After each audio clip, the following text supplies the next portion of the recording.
I don't know why settings is struggling so much. I'm just gonna have to leave it be, I guess.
It's about time to start.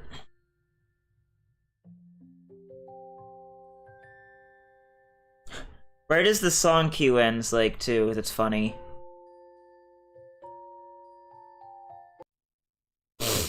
Okay.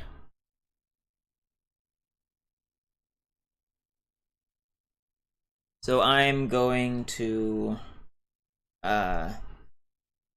do the last thing for resin for today.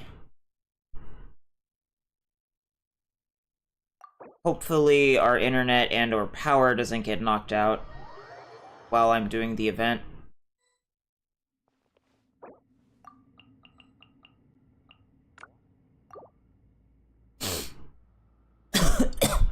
I would really rather it didn't,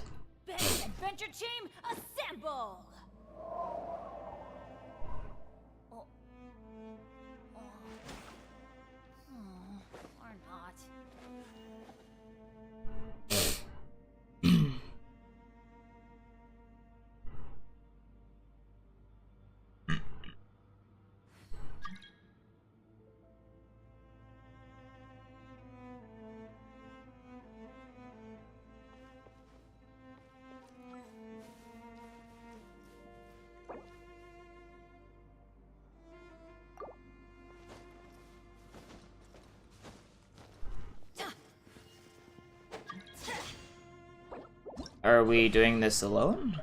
That'll be interesting.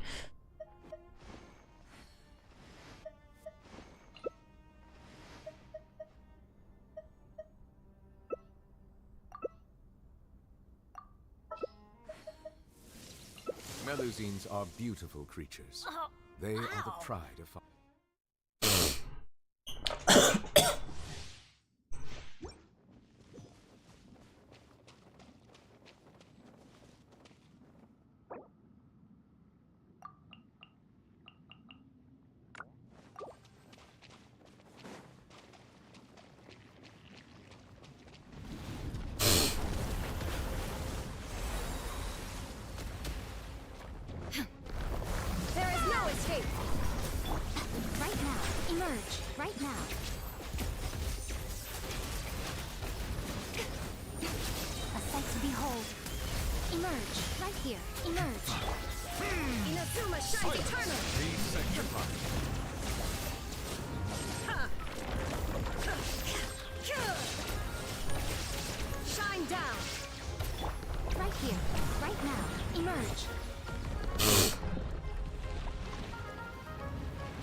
Oh, I can't wait to get right in C2. Right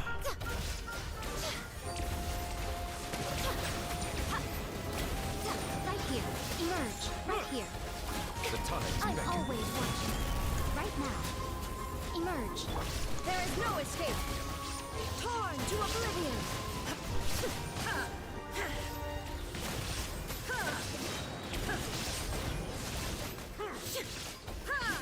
Shine down. Right now, right here. A sight to behold. Right now. Emerge.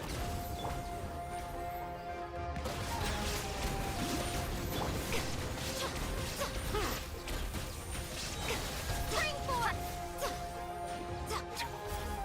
Right now. Right here.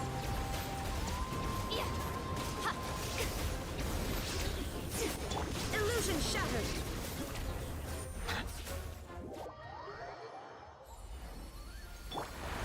Emerge. Nothing lasts forever. Right here. Emerge.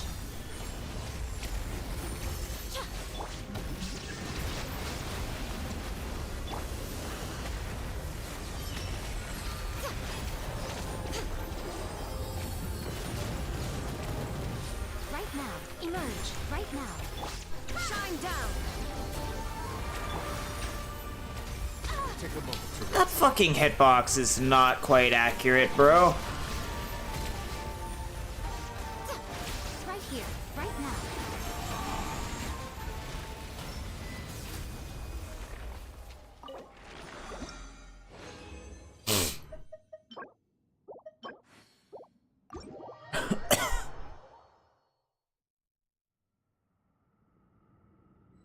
Why am I jongling?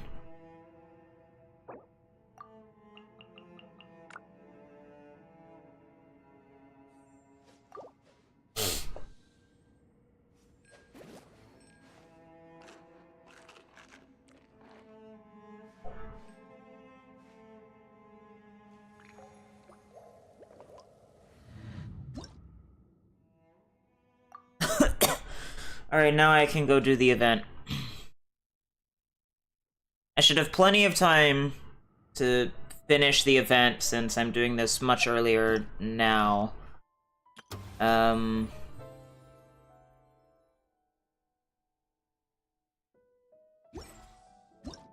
Which means that hopefully I'll finish it this stream, and then I'll be able to go on my alt and crank through the event and get all the rewards and stuff, and maybe do Navia's quest as well.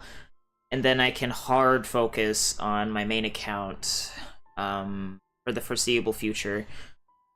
Unless Ito gets his rerun in the next update, which would really screw me over, let's say. I hope that doesn't happen.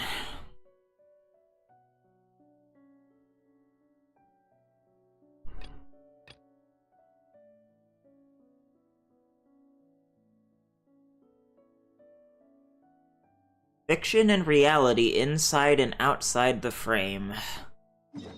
These are some really long quest names.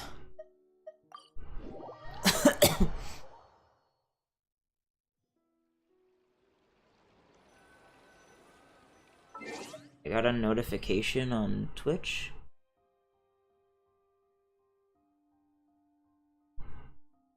Oh. So that was the reason why I didn't get my Twitch drops last time. Because for some reason it was paused, which meant that I wasn't technically watching the stream. I will claim those rewards or whatever in like 2 hours. Assuming my stream lasts that long. You're already here! Good morning. Xavier said yesterday afternoon went well. Yeah, and how about you, Ayaka? What were you up to yesterday? After we split up, Ayato went to see Udex Nervillette at the Palais Mermonia. I was originally thinking of going with him, but he said he could manage it himself. He told me to go see the sights around Fontaine and to enjoy the local culture. So I rode the aquabus with Yoimiya and visited the water house on Aranias Island. Yeah, you wouldn't believe what we saw there! 2 mechanical puppets that were dancing together! You've already seen them, right? The Zurge of Copelia and the Nemesis of Coppelius. Yeah, those two! Amazing, aren't they? I had to fight them a lot on my alt. We sat and watched for They're quite annoying. a while. It was mesmerizing. Like we could keep watching them forever. Oh, it was the same for us the first time we saw them, too! Afterwards, we went swimming at the beach! Well, diving, to be exact. It was the first time I ever breathed underwater! I held Ayaka's hand and we counted down together. 3, 2, 1, and then splash! We were beneath the waves. Uh-oh. Is my mic First, I didn't sensitivity dare to open too my mouth, high but once I or couldn't low? hold my breath any longer, I decided to take a big breath in. Turns out the water wasn't as salty as I imagined. It didn't really taste like anything at all. Before I knew it, I was breathing like normal down there. It was an amazing feeling. Ayaka said I was too nervous and needed to loosen my grip. She got used to everything way faster than I did. I knew that the Traveler could do it, so I had no doubt we could do it too. That helped me feel at ease as soon as we dove in. The underwater world in Fontaine truly is beautiful. I love seeing the Romaritime flowers blossoming underwater, like little candles lighting up the streets at night. Yeah, and there were so many creatures that we've never seen in Inazuma. Like those fish that shimmer like a sword blade. Whoosh! Oh, and those big fish that call when they see people. Ooh. Oh, you mean Hunter's Rays and Blubber Beasts! I just love the name Blubber Beast. Just wait till Pops and the others hear about this. They probably won't believe a word I say.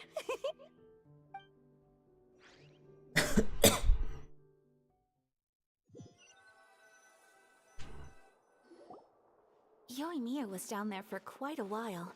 It was dark before we finally rode the aquabus back to the city. I figured she'd want to sleep in today. Yeah, even I was worried that I wouldn't be able to get up. I still felt like I was drifting in the waves when I went to sleep last night. But as soon as I woke up today, I remembered that we'd all be shooting a film together, and I was ready to go. Speaking of the film, where's everybody else? My brother and Xavier were speaking to the restaurant owner about using the place as a filming location. They should be here soon. As for the others, We're here. Please excuse my tardiness. I just finished the Special Patrol's 6-mile morning jog. Wait, 6 miles? I'm so tired. I heard you all chatting, so I decided to come down. I sure could use some of that endless energy everyone else has. Good morning, everyone. Boarding. Can someone fetch me a cup of coffee? More milk, hold the sugar. Sure, I'd be happy to do that for you. No, you can't go anywhere. Please, have a seat over here so I can get started on your makeup. Ugh, the last thing I want is coffee stains on my costumes. I can get the coffee. It's the perfect job for an assistant.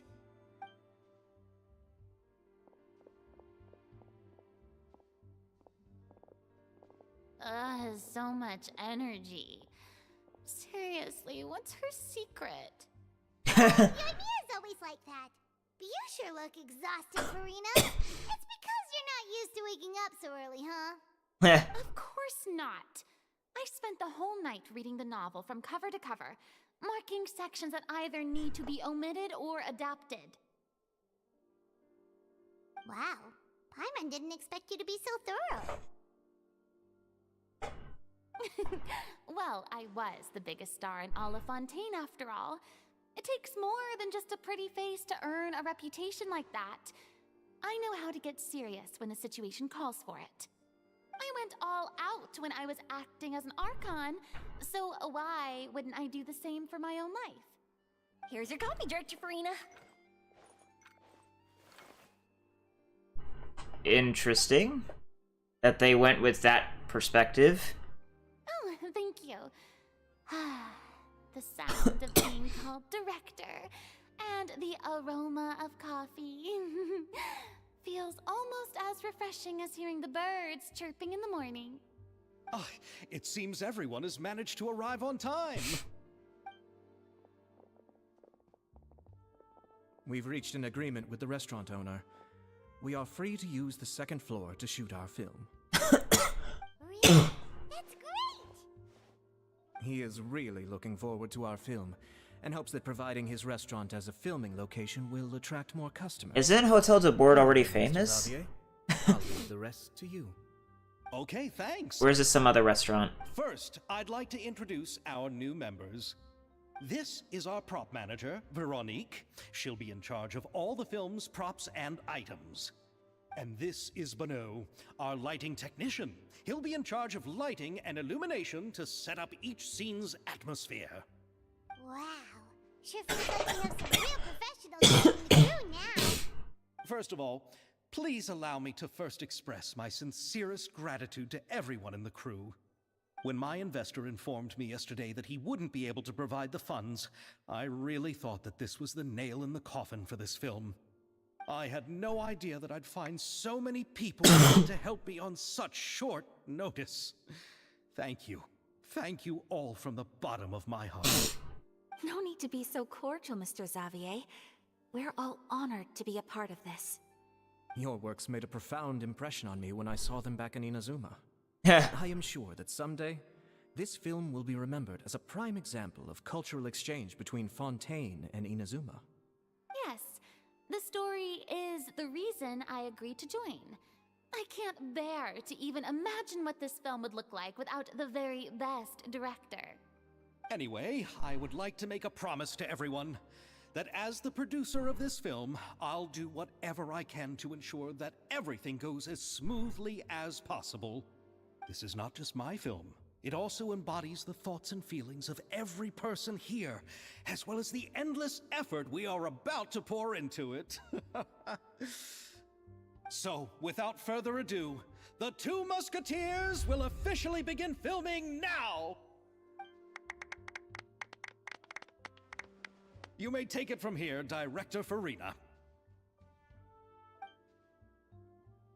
All right, listen up, everyone.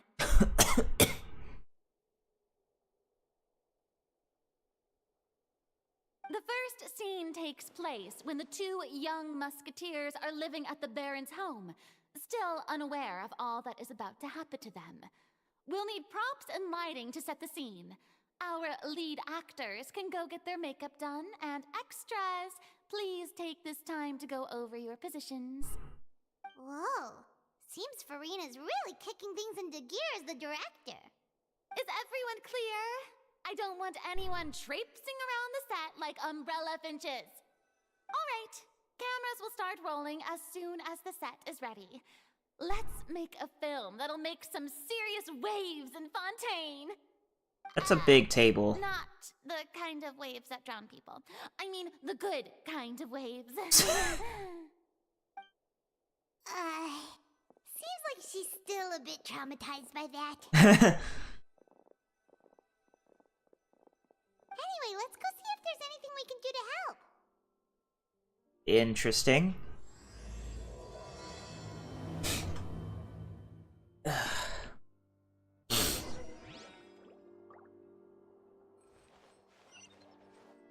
I don't need any help here. Why don't you try asking someone else? You got it.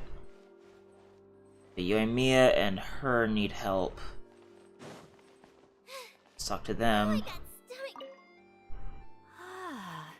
So this is what a musket looks like. Not exactly. That's a revolver. Well, no, it's not a revolver. It's, I don't know what it's called. It's the, like, pistols, basically, from back in the day.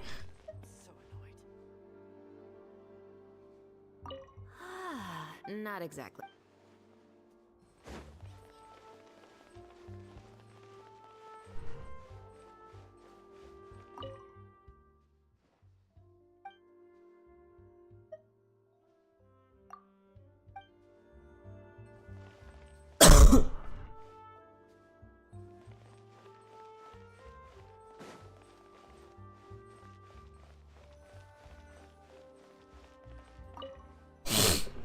How about here?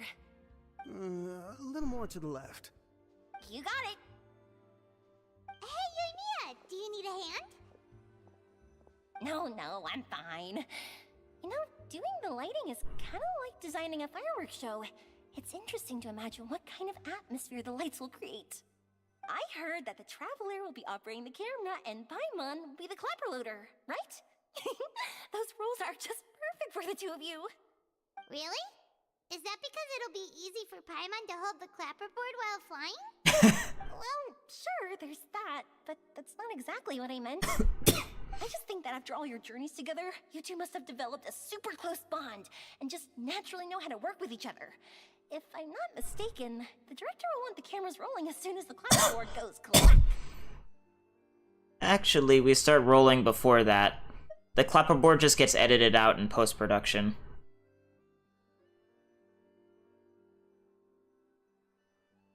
Oh, I see. It's amazing to see the magic behind filmmaking. It certainly can be. You need lights over there, too. Oh, on it! I've got to get back to work. Chat with you later. Oh, it's exciting to see so many people working together to bring the film to life.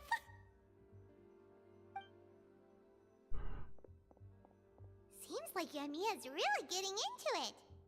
But she was right. We do have a super close bond, don't we? Of course. Paimon's really happy to hear that.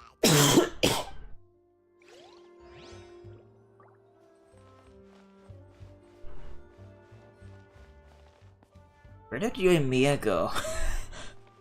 It's not here anymore.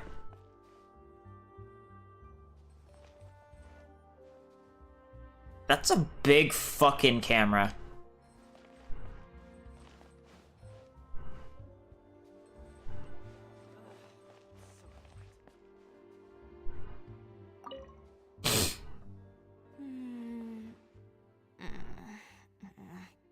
Ayaka has mentioned you to me before. She said that you two were great friends when you were kids. No talking. I'm thinking about how to do your eyeshadow. Ah, yes. To help me really look the part. To achieve a more young and naive look for this scene. Are you saying the wrinkles around my eyes are too deep? You just have too much of a calculating look in your eyes. You sure don't mince your words. It seems you really haven't changed much. Quiet.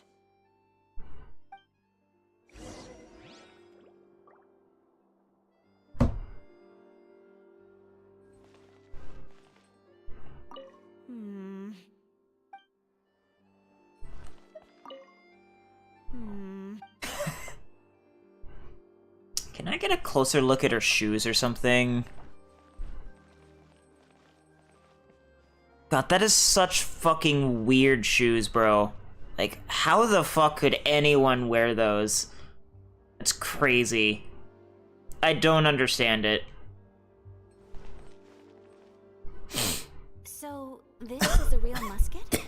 No, it's just a prop weapon. Not bad. Have you seen a real musket before? Only in books and newspapers.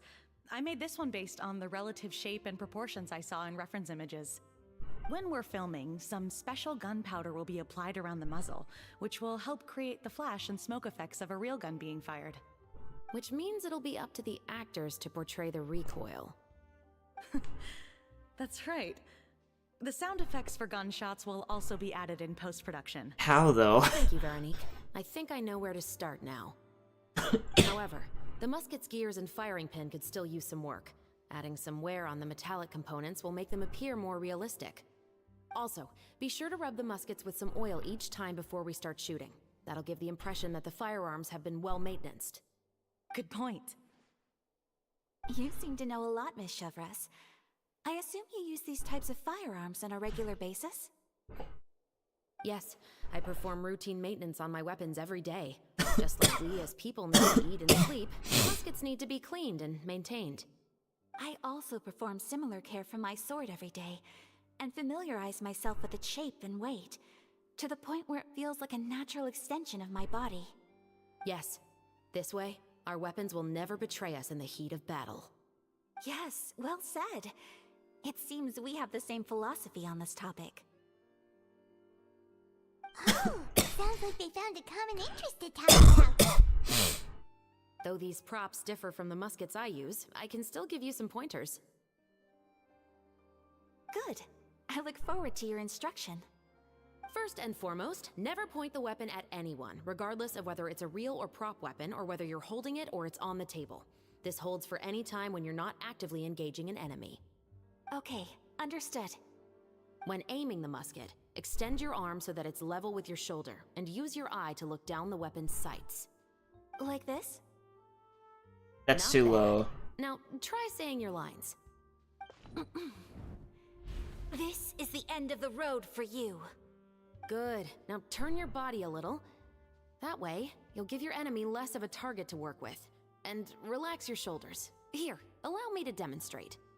This is the end of the road for you. Huh. Excuse me, Miss Chiori. Director Farina, there's something I wish to discuss with you. Oh? What is it? Like this? Yes, much better.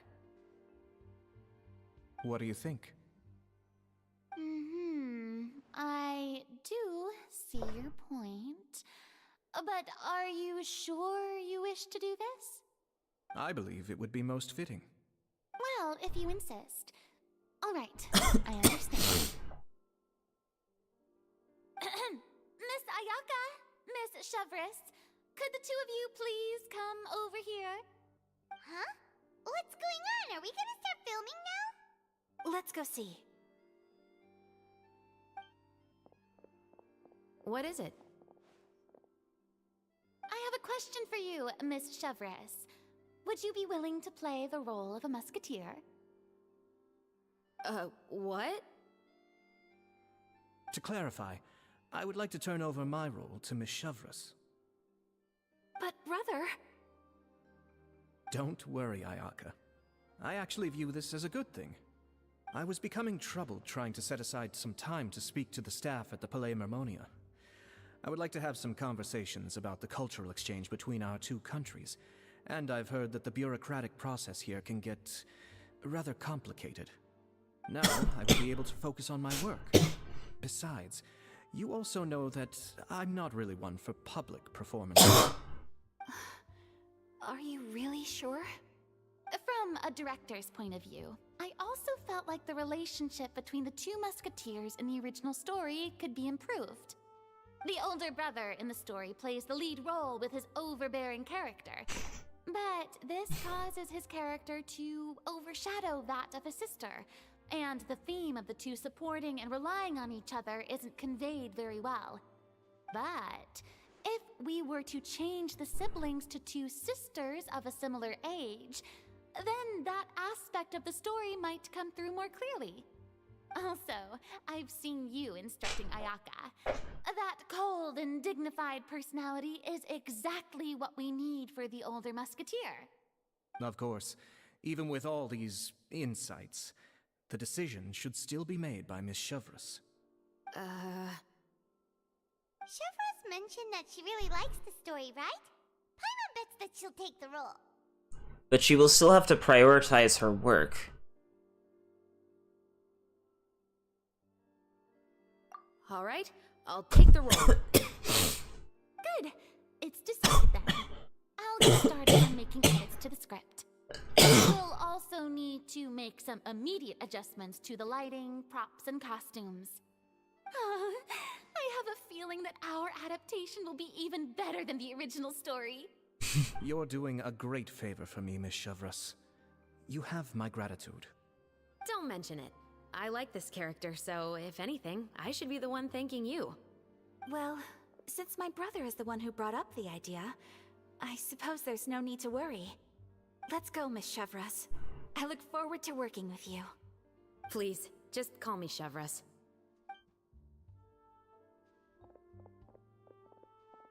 Seems like you're really going out of your way to solve the problem I was having with your makeup. Surely you jest, Chiori. I assure you that I was mostly motivated by a desire to spend more time on formal business. Oh, come on. You really think I'd buy that? According to what I've heard from Ayaka, her brother is someone who can juggle 10 different matters at the same time. I'm sure you have other reasons for backing out. Perhaps. Ayaka always said she wanted to go out and see more of the world, just like the Traveler. But I feel that she needs not only to see other nations, but also to make some different kinds of friends. I think it would be harder for her to make new connections with me constantly by her side. I would like to give her some space. Alright, go on. Spoil her some more. Ayato, it's too bad you're stepping down from the role. Paimon really wanted to see you act as a musketeer. This is the punishment you deserve. This is justice. No need to poke fun at me.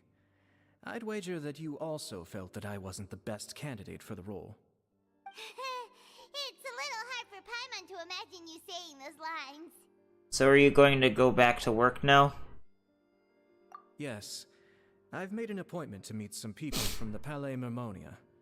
Now, I will have some more time to prepare. Traveler, get the camera ready! Paimon, get the clapperboard! Actors, to your positions! We're about to start shooting the first scene. Go on now. And please take good care of Ayaka. Yep, don't worry. You can count on us. Good luck with your work. Thank you. I look forward to seeing the film when it's finished. Alright, now that we're all here, let me help set the scene for everyone. The first scene takes place when our two main characters are still living at the Baron's estate. They've been ostracized and verbally abused by others in the household, but they still have no idea why.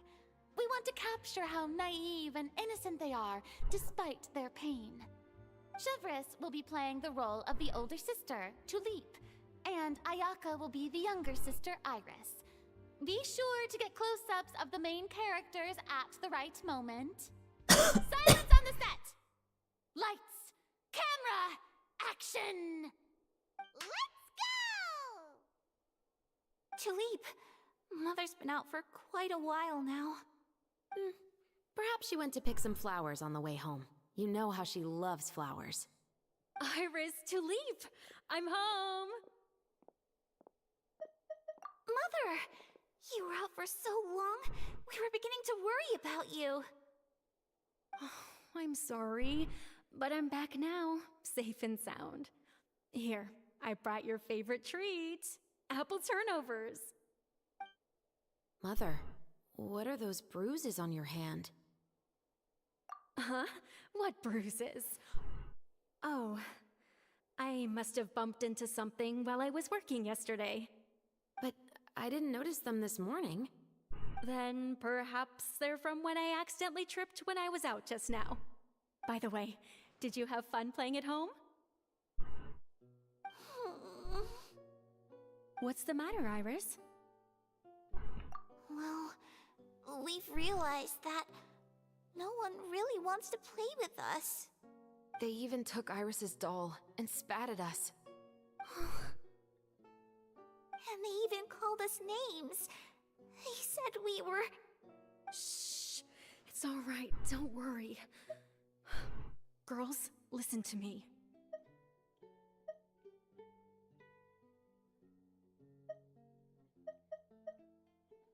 It doesn't matter what anyone says. Don't listen to them.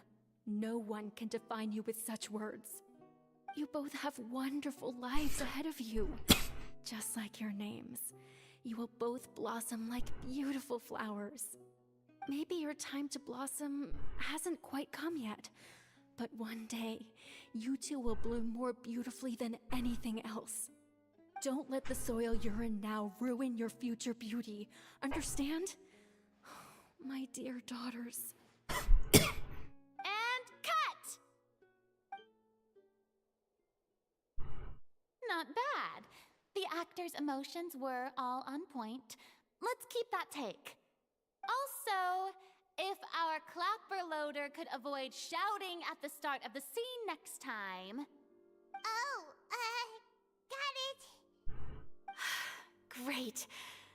I was a little worried that my nerves would get the better of me. What about you, Chevros? I felt fine. The lines weren't too difficult at all. Seems like Farina must have adapted the role nicely. You two were great. I couldn't tell it was your first time acting in a film. You should have more confidence. Thank you for your encouragement. Positions, everyone! We'll move on to the next scene after we try a few more camera angles.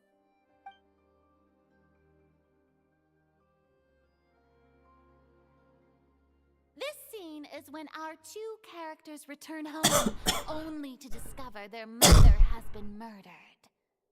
Ready? Lights! Camera! Action! Mother, we're back! Mother?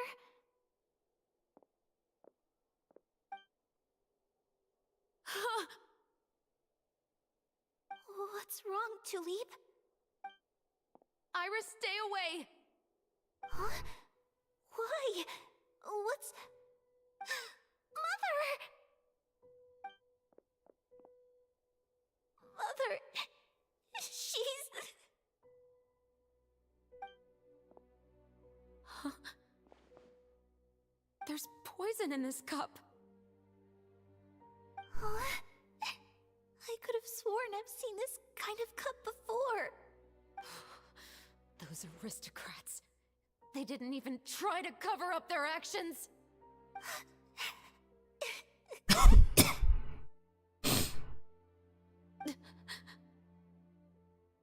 Iris, we need to leave this place. Leave? But now that Mother is gone, where can we even go? Anywhere. All I know is that we can't stay in this house. But are we just going to let them get away with this?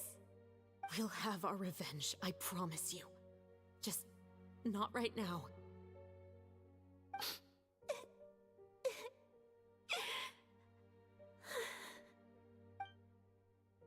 Come on, let's go.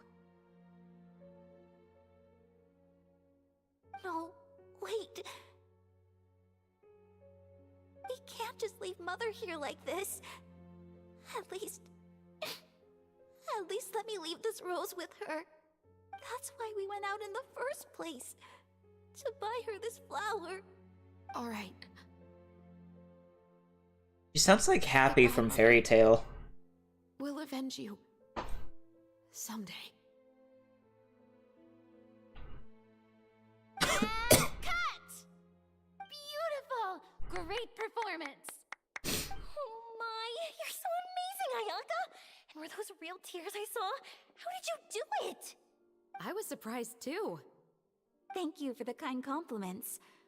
Actually, as soon as Director Farina said action, I told myself not to think about anything. I just felt the weight of the moment and became the character. It's quite similar to practicing the art of the sword. You clear your mind and focus only on what's happening in front of you. Ayaka's performance was amazing. Have I discovered an acting prodigy? Pipe down, everyone! We need to move on to the next scene! Ooh. Hello, Windows. How are you? I don't know what the fuck that was. I hope that didn't cause problems with OBS audio sync.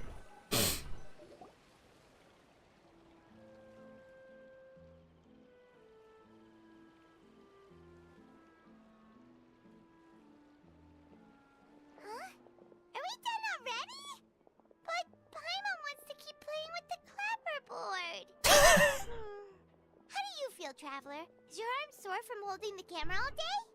A little bit, but it was a lot of fun. Good work, you two. You too, Shivers. You were quite the actress today. I've read this novel many times before. I have a good grasp of my character's mindset. Anyway, do you remember my request from yesterday? The mystery? Oh, right! We were having so much fun that Paimon nearly died. You have a case where the murders seem really similar to the cases in the novel, right? So, how are they similar exactly? In the story, the main characters grow up to become two musketeers, always using their guns to carry out their revenge. And on each of the victims, they place a rainbow rose as a signal that they've returned. So you mean there were rainbow roses in your case too? Yes, that's correct. We found rainbow roses just like in the novel. Seems like you're connecting the dots now. Oh, that does sound pretty concerning. Especially after seeing the script today. Oh, now Paimon can't stop wondering what kind of ulterior motive the murderer might have. What do you think, Traveler? You're smart. Paimon wants to hear your thoughts. If we're only there to assist, then I think we can join the case. Good. On behalf of Fontaine's Special Security and Surveillance Patrol, thank you for your dedication to justice. There's no time to lose. We should start investigating right away. Follow me. Right now? But we just got done filming all day. Paimon's so tired. The most valuable intel always comes after nightfall. They are like small, remote islands in the middle of the sea. If you don't stay vigilant, you will pass right by them in the fog. That's how one of my favorite books always puts it, at least. So, where are we going right now? Let's start by checking out some workshops that sell mechanical components. If the culprit is making their own weapons, it's very likely that they'll visit those sort of places.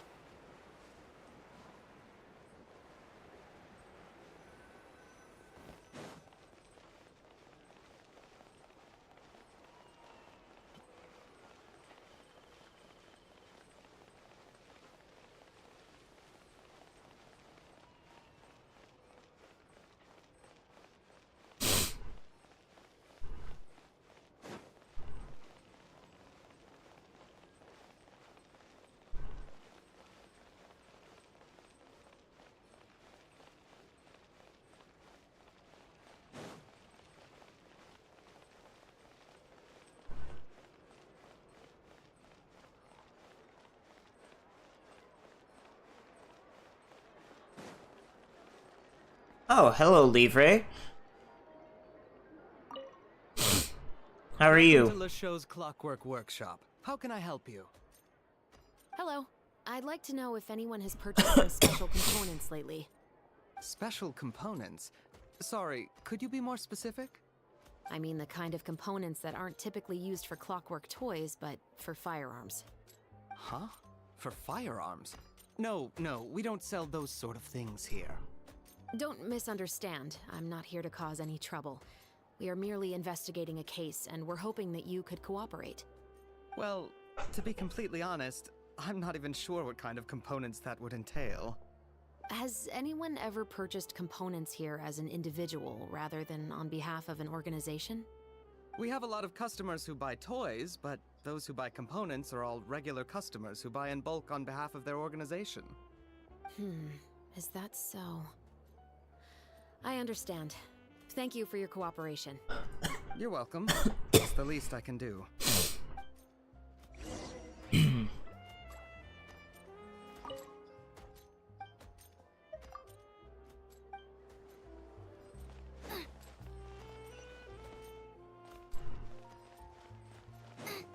Is that the Beaumont workshop?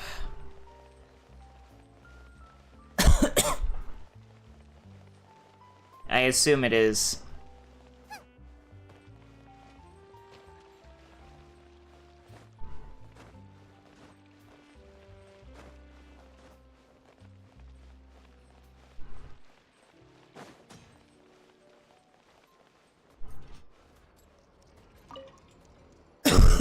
Hello, Estelle. Chris?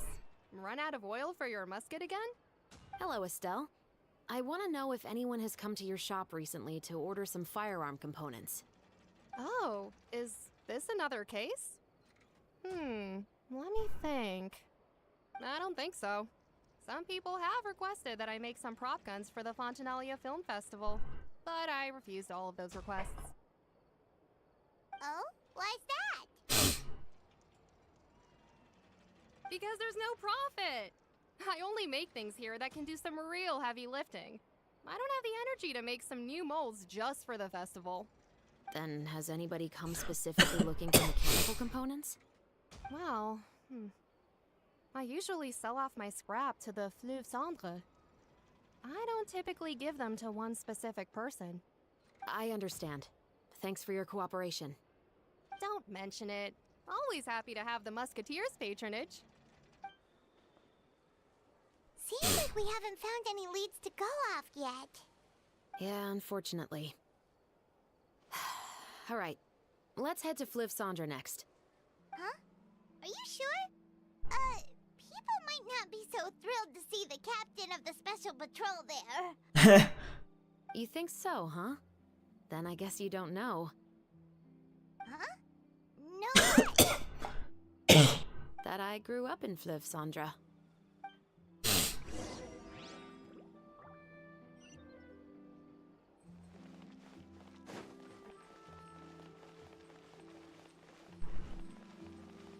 Well, at least they're designing some of these missions now in a more, like, convenient way for, like, mission design instead of, how they used to, where it was just massively inconvenient to go from one place to the next without teleporting.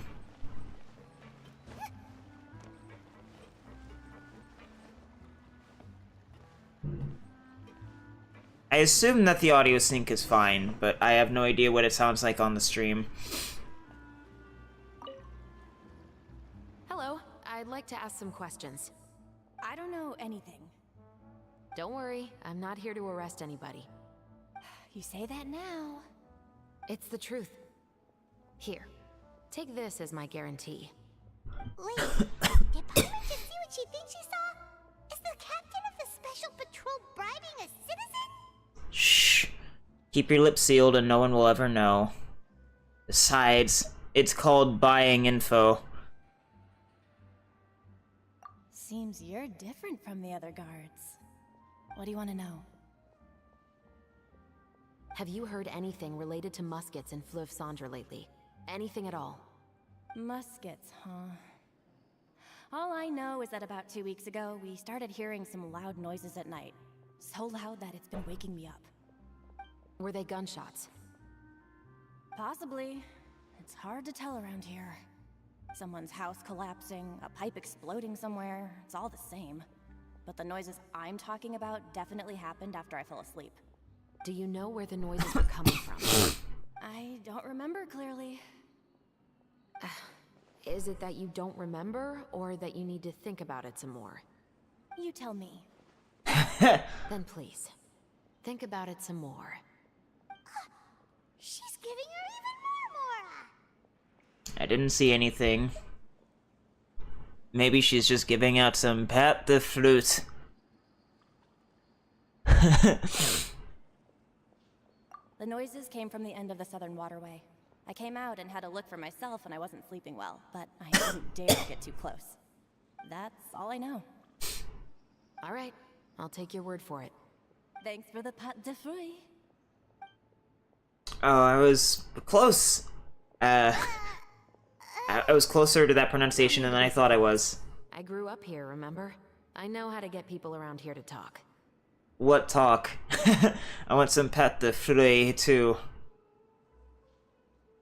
Seems you catch on pretty quick. Now then, let's keep going.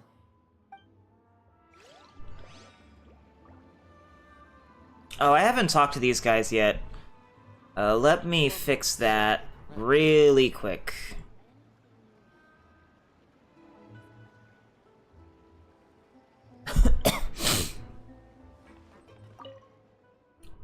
You're right, dear Luca. I do hope that such a regrettable incident won't happen again.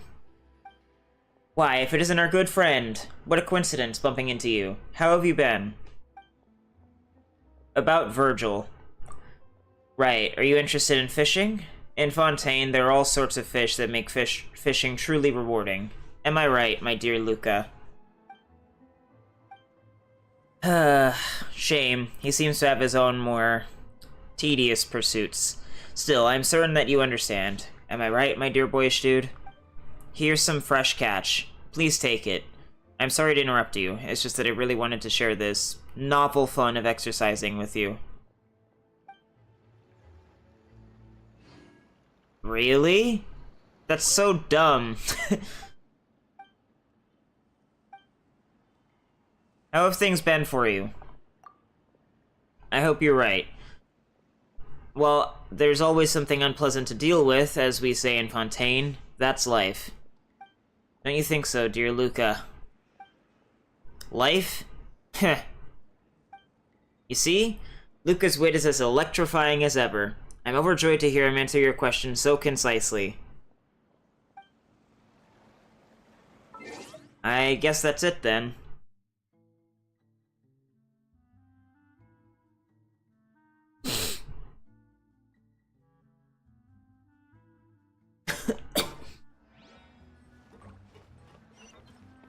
Alrighty, so Southern Walkway.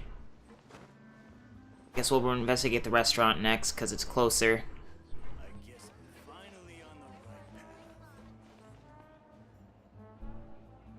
Experiencing weird performance issues here.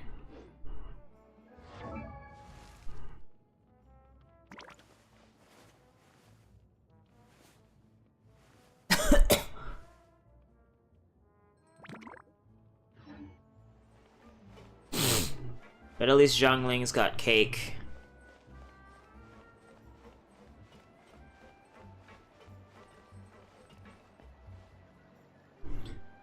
I'm gonna put something away real quick before I continue.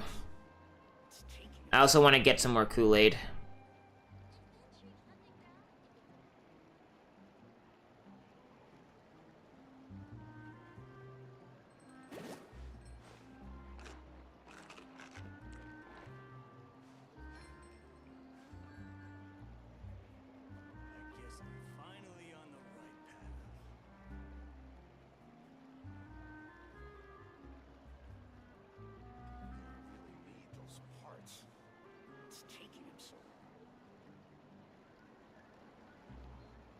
If there's nothing better to do, we could go foraging for ingredients.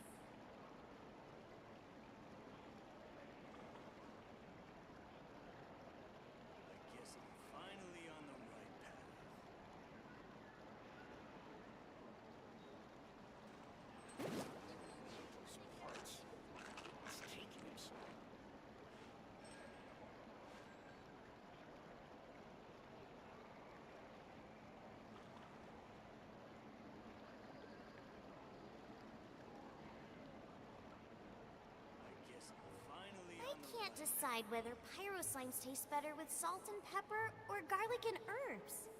Really need those parts. It's taking him so long.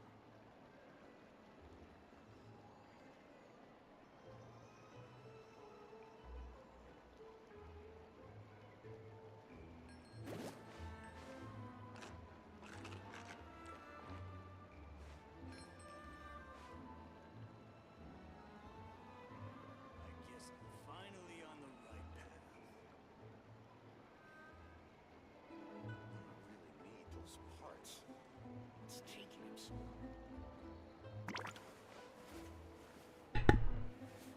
Alright, I'm back.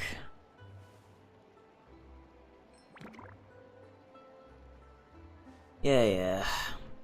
Those notifications. Is anything going on Element?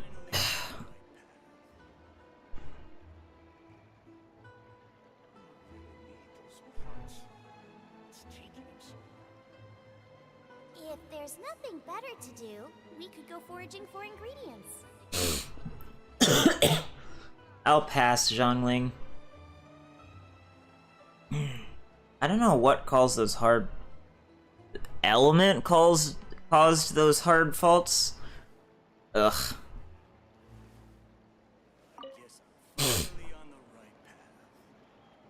It's been a while, Tetro. Atro. Please, just get on with your request. I want to know if you've heard anybody talking about muskets lately. Information isn't free, you know. I've heard that bandits have been extremely active in the countryside recently, and they've been affecting the delivery of goods to Poisson.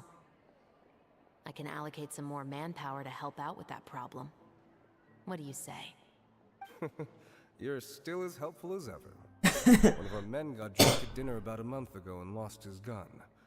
3 days later, it turned up in the corner here. What's weird about that? He just forgot where he put it, right? This is Fleuve Cendre, my friend. Anything of value left in the tavern won't ever make it to the next day. But that gun turned out to be an exception. It didn't get any new wear and tear on it, and didn't even appear to have been fired. We were quite mystified as to what could have happened. I suspect it came back because the weapon was already known to the guards. You mean, a criminal was afraid the Marechaussee Phantom would use the shot marks to track them down? Maybe. But if that's the case, the culprit really took great care to avoid getting caught. I didn't say anything about a criminal. In Fleuve Cendre, knowing who was killed is as easy as knowing what clothes you're wearing today. It's the guy living in the east side, isn't it? I've never liked him. Every time he's here, he just orders a drink and sits there with a nasty look in his eyes. So, who was the one who lost the gun in the first place? Don't bother. Even if you ask, he wouldn't admit to owning a gun to some strangers.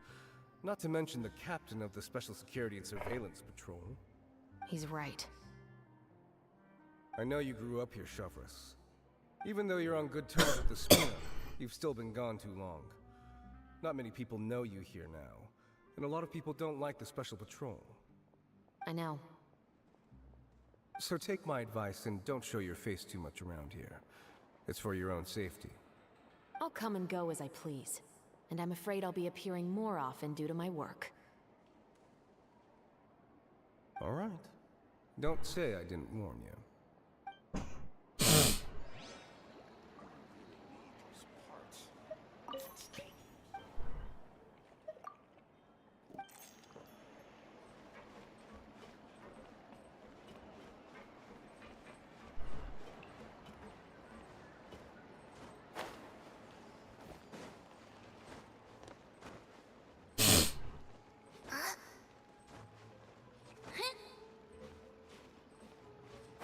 I'm stupid.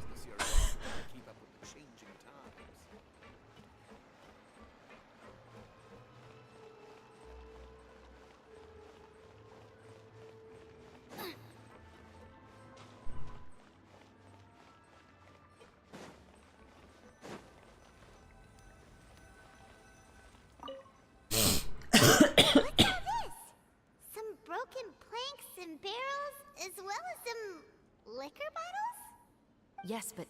closer look, Paimon. Even though somebody has purposefully tried to clean them up, these are obviously marks from musket bullets. In other words, someone was here trying to improve their shot. They were using the barrels and bottles for target practice. Could it have been the killer? Your guess is as good as mine. Although many people at Fleuve Cendra own guns, few hide the fact from others. And even fewer would go to such lengths to hide markings from practice shots. Anyway, let's go. There might be more to this.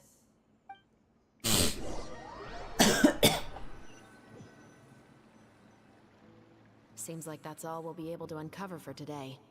Paimon feels like we managed to learn a lot more here than up on the surface. Yes. Assuming that everything we found is indeed connected to our suspect, then their timeline was probably something like this. A month ago, our suspect found a gun and took it home to disassemble it. Once he'd figured out its mechanics, he brought it back.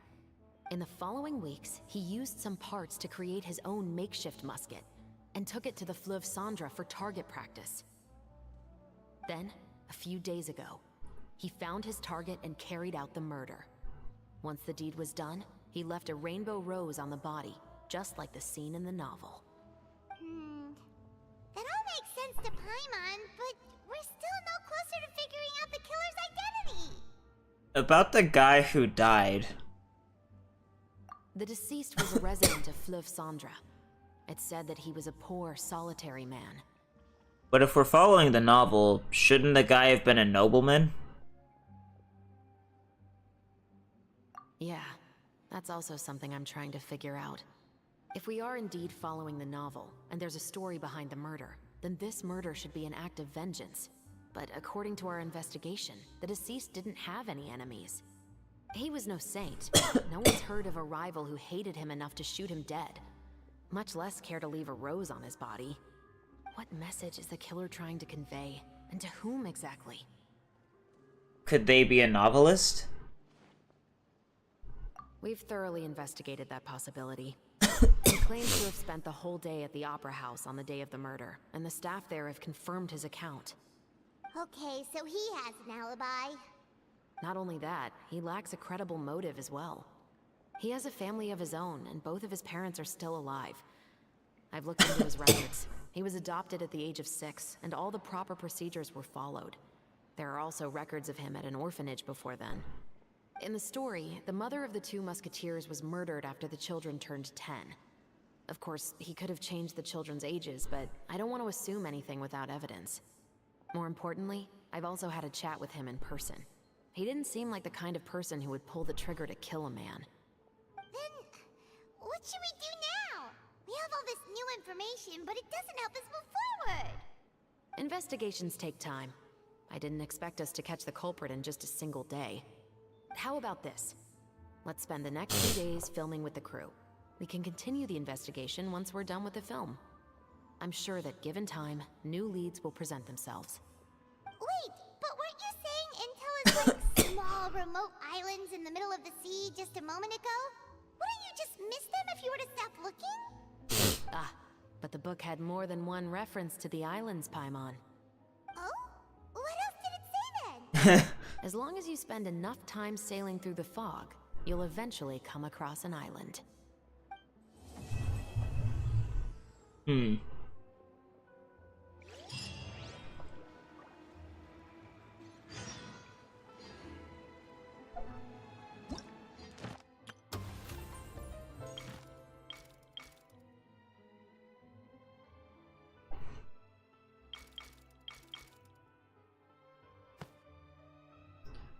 So if they keep this trajectory up, it'll probably be like maybe 3 or so hours more, and then I'll be done with the event. Is there time for a quick snack? I'll whip. What? Never thought that the captain of the security and surveillance patrol could come from the Fleuve Cendra? I have to say, I'm pretty shocked. Honestly, I'm pretty shocked too. There used to be a time when I thought I would never be able to join the guards.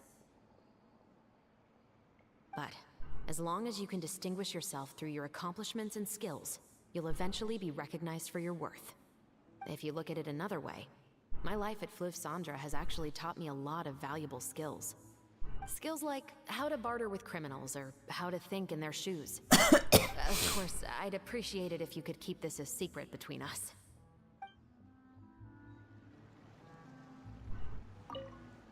What? Never thought that the captain of the security and surveillance patrol could come from the Fleuve Cendres? I'm sure that wasn't easy.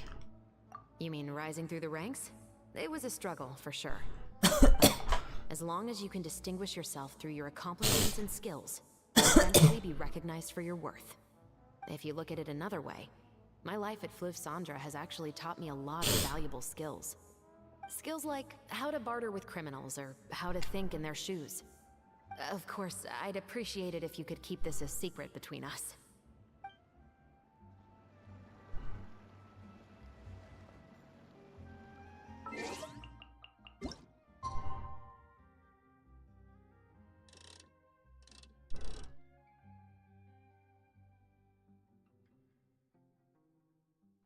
Close enough.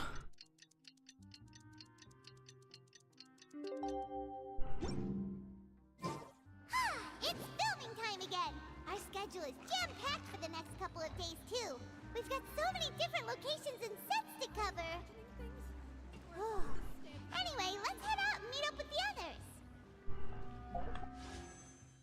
Oh, I can't wait to spend some of this shit.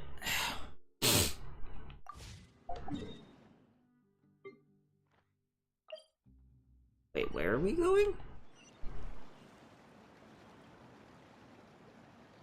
I assume this would be more convenient. Climbing out of the Fleuve Cendres takes a long time. I'm not doing that.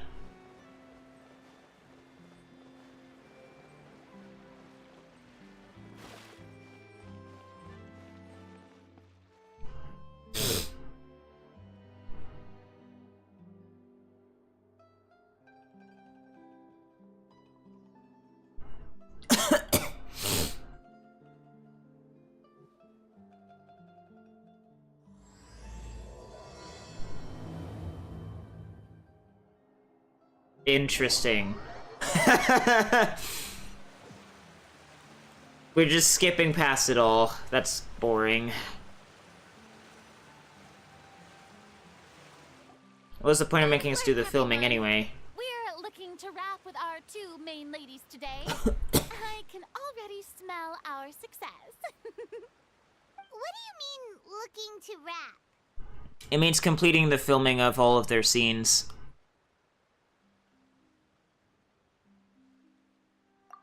Oh, aren't you the expert now?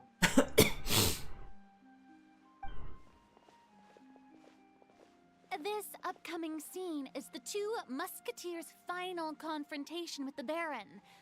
There will be quite a bit of action, but no choreography beyond what we've already rehearsed. Anyway, get ready. Lights, camera, action! The view is beautiful tonight. It reminds me of that fateful night 10 years ago. And now that I've said it, I can even make out the faint fragrance of herbal tea in the air. Enough, villain! It's time that you pay for the death of our mother! My dear Iris, have you forgotten your manners? How can you speak like this to your own father? I'd sooner swallow all of my teeth than call you father. What did I expect? Seems the daughters have turned out to be just as obstinate as their foolish mother. In this world, mora and status is everything. She thought she could blackmail me using her children and force me to grant her recognition and concessions? Ah, how naive can a woman be? Mother never asked a single thing of you. All she wished was for us to live a peaceful life, just like the others. It was you who personally brewed the poison of prejudice and sent Mother to her death. Compared to that deadly poison, the 2 bullets that will soon pierce through your heart will be like sweet mercy. And that's exactly why I said you're just as naive as her. Did you really think 2 muskets would be enough to defeat me? So let's see. What is stronger? Mora and power, or the 2 muskets in your hands? Get them! Tulip! There are too many of them! It'll be okay. We'll cover each other, Iris. And Mother will be watching over us, too.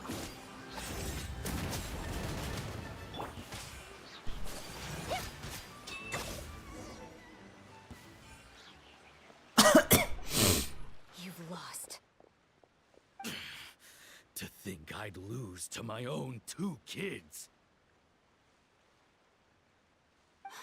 We are no children of yours, and we'll never call that place our home. Then tell me, what did you do all this for? You lost your mother, and will soon kill your father as well. What will you gain in the end, other than sentences for your crimes? We will gain our long-awaited justice.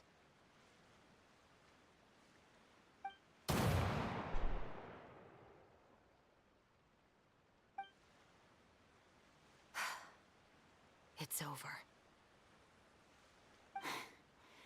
Finally, it's over.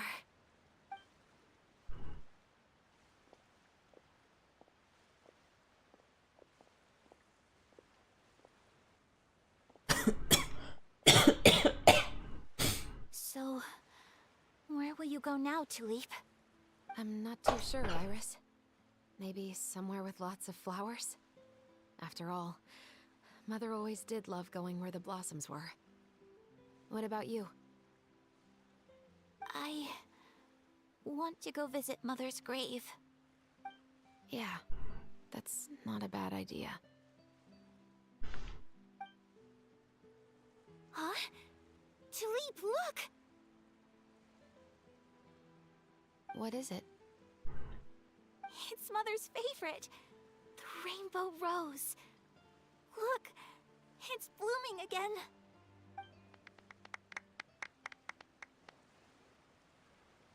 Excellent! That was beyond mesmerizing. Even I didn't expect the scene to go so well. And we got it in a single take. All right, everyone. We've got a wrap for Tulip and Iris. Congratulations on winning, Chevrolet! Amazing performance. Great job. You've already wrapped your roles. Thank you. I didn't expect our parts to wrap so quickly. I wish I could savor the experience for just a bit longer. Paimon totally understands. Paimon's not ready to say goodbye to the clapperboard either. Filming has really been a lot of fun. You were great too, Chevrolet. The way you said, long-awaited justice. It gave Paimon chills. That is indeed my favorite line in the whole book. I still remember trying to act it out in my room the first few times I read it. Whoa, Paimon would have never guessed you're that type.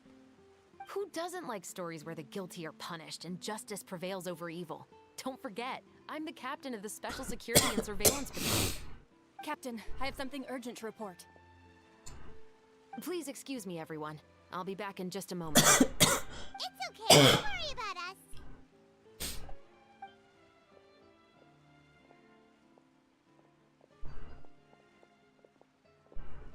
Oh?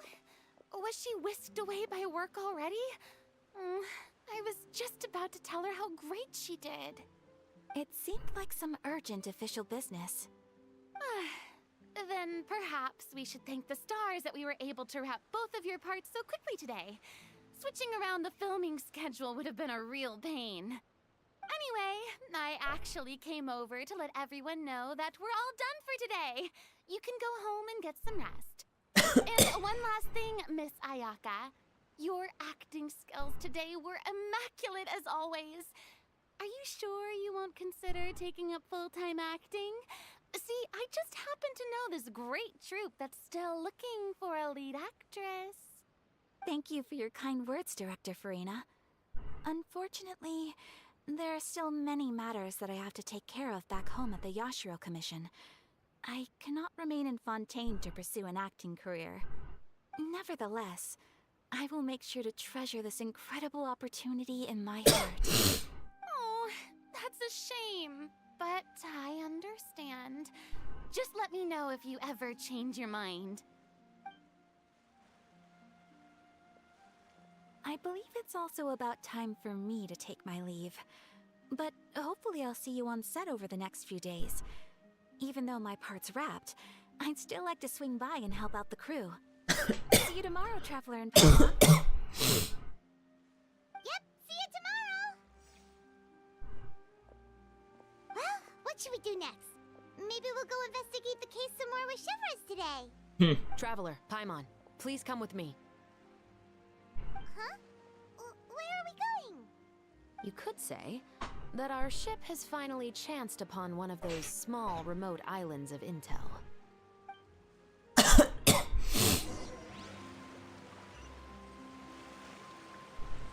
1,000 meters away?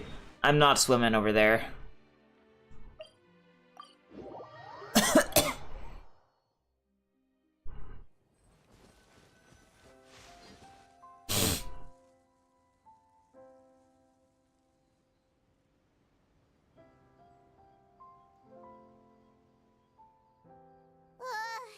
Paimon's exhausted. Paimon definitely didn't expect having to float this far after a full day of filming. So, Chevres, why did you take us here? Did you find a new clue? Affirmative. It wasn't anything conclusive, but it should show us a clear way forward. Have you ever heard of someone by the name of Emily? Oh, you mean that famous perfumer? She's a good friend of mine. She's lent me her aid several times in the past to resolve some difficult cases. After I discovered the rainbow rose at the scene of the murder, I sent it to her. After all, she's probably the foremost expert on flowers and scents in all of Fontaine. And then? There was nothing remarkable about the flower or the trace amounts of soil left on it. But according to Emily, the rainbow rose left by the killer was derived from a very rare cultivar. Huh. Paimon didn't know that there were different varieties of rainbow rose. Paimon just thought they grew everywhere in the wild. Flowers that are deliberately cultivated will always show some different features from those that bloom in the wild. We already knew that the rose left at the scene belonged to a special cultivar, but with Emily's expertise, we were able to pinpoint the place where it was first picked from. Oh, Paimon gets it now. So whoever first planted that rainbow rose was probably the killer. Precisely. And after we checked what we learned against some sales records from the past, we discovered that there's only one person in all of Fontaine who could grow and sell this specific cultivar. Really? And who is it? It's the novelist. But didn't you say he had an alibi? To be clear, I haven't changed my mind about him. I still don't think he was the one who pulled the trigger. However, that doesn't mean the true culprit never visited him at his home or never purchased a rainbow rose from his garden. Whatever the case, we will have to confirm a number of things with him. So you mean the next place we need to go is... Yes, we're going to pay him a visit at his home.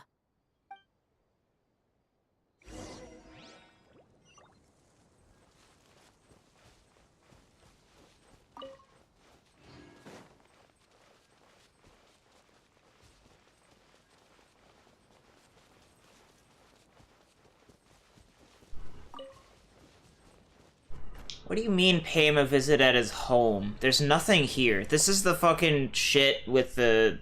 where he had to rearrange this stuff for the little girl so that way she could paint.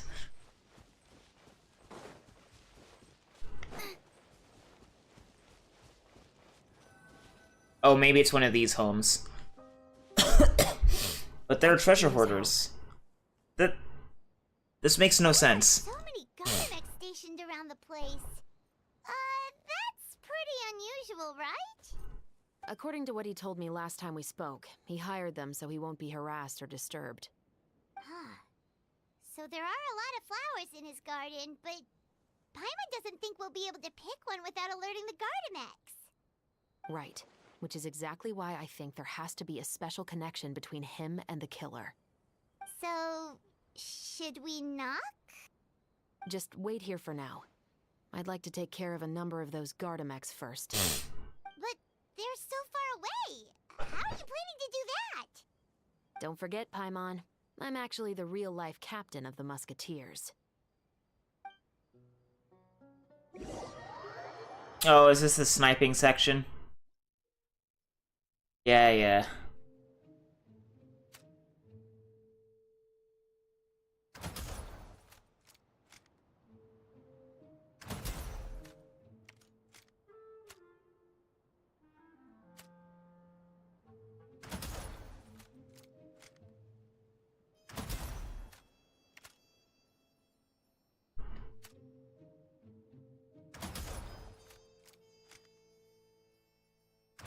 I feel like that first shot should have missed. But, whatever.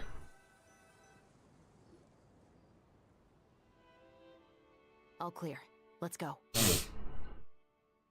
So, wait. this... A little nervous now that we know he could be the killer. Can we go over our plan of action again? I'll go knock on the door and make sure it's safe inside. Once we're sure that we're in the clear, I'll ask him to come with us for a quick round of questioning at the guard's headquarters. But can't we just arrest him? We still have no evidence that he's the killer, or that he lent the killer any direct aid. Still, it would be appreciated if you could pick a rainbow rose from his garden for me while I'm talking to him. It'll help the Marashose Phantom confirm Emily's theory. Sure, no problem. Just be careful, Chevros.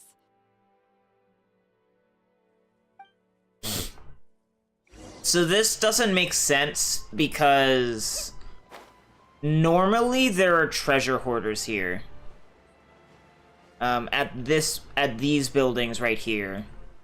They just picked a random fucking house for him to be in the open world. It makes no sense. It also doesn't really make that much sense that someone so wealthy would be living in such a tiny, like, cottage, but... Well, I guess it's not a cottage, but you get what I mean.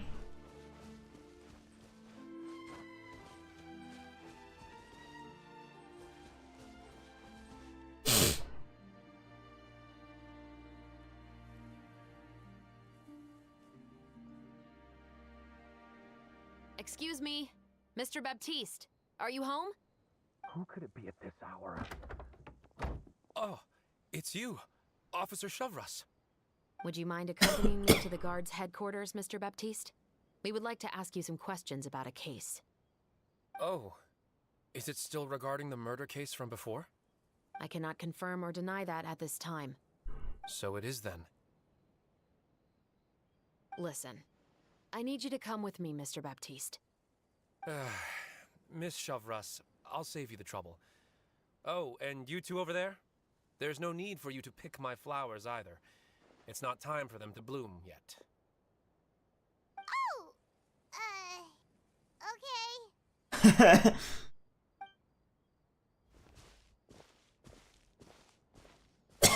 By saving me the trouble, you mean... I will confess. I was the killer. Huh? He just admitted he's guilty! Please relax, everyone. I'm not armed. The musket you're looking for has been buried in my backyard. Then it's my responsibility to inform you, Mr. Baptiste, that everything you say right now will be used as evidence for the inevitable trial. Yes, I am perfectly aware of that. I must say, I hate this feeling. Oh? Is it because I confessed? Or because you've been proven wrong? Both, I suppose. That guy in the Flusandra. Why did you kill him?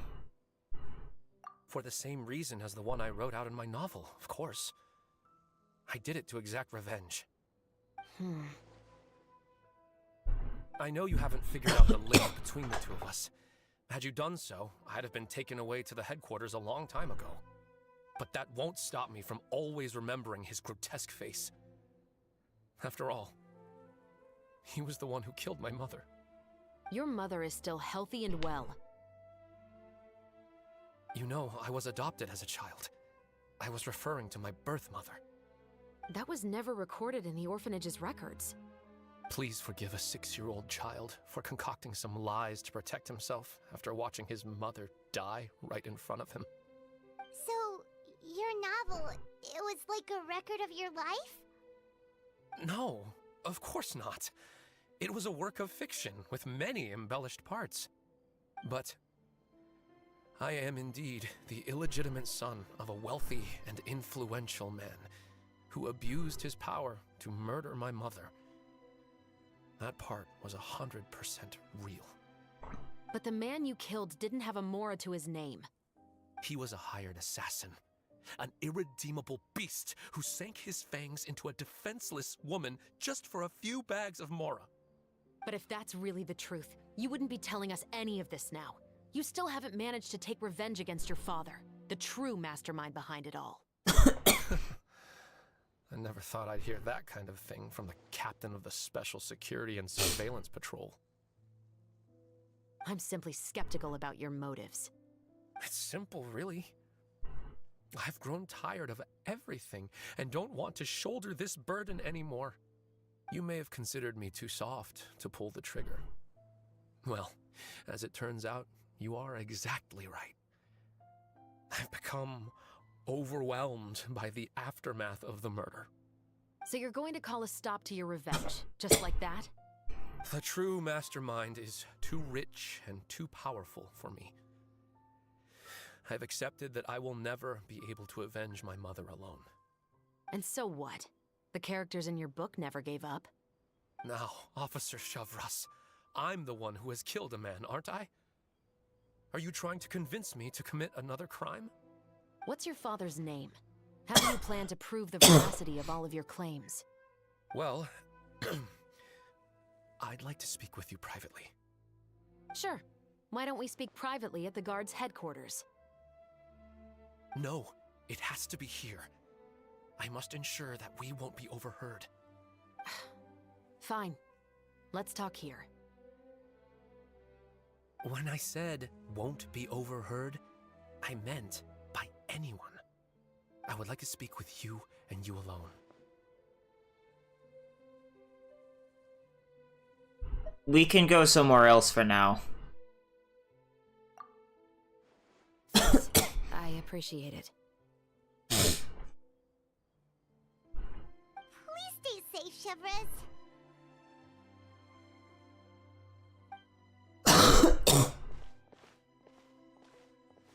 All right, let's hear it. Will you really believe what I'm about to say? Well, that depends on what you're going to tell me. Fair enough. Fair enough. Then listen closely.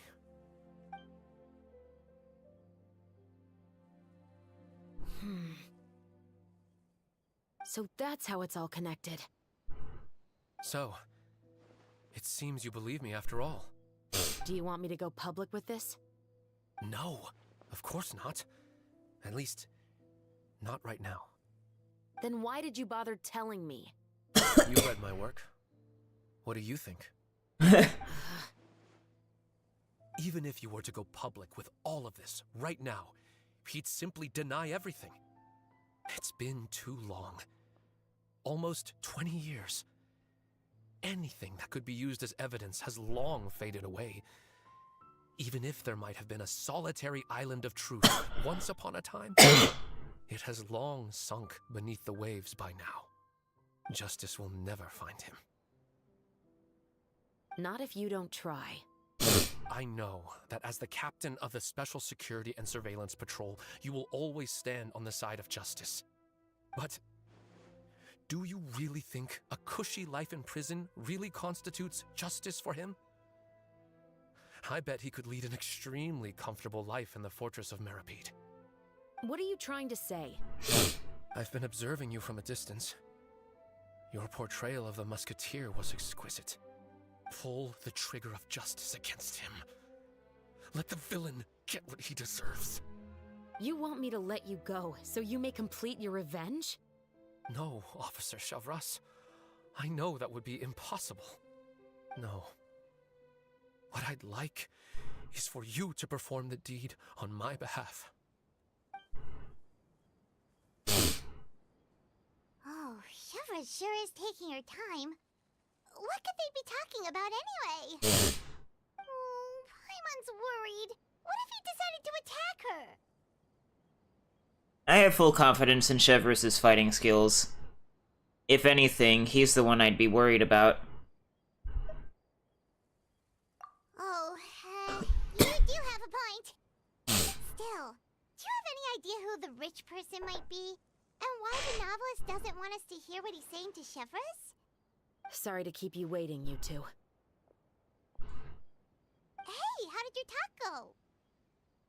Did you figure out who the rich person he mentioned was? What should we do next? I've already sent someone to escort Baptiste back to the headquarters for questioning. He wasn't lying about the musket. It was indeed buried in his backyard. But what about the name? Did he tell you the name of the rich guy? Yes, he did. But for now, I have to return to the Special Patrol. There are still a few loose ends I need to tie up. What's going on? It's almost like she's keeping something from us. Actually, let me just confirm what that line is. It feels like. Close enough. I'll probably be quite busy over the next few days, so apologies if you don't see me on set. Alright, Paimon understands if you can't tell us everything you know. We'll just keep an eye on the steambird then. Actually, there's still something else I need your help with.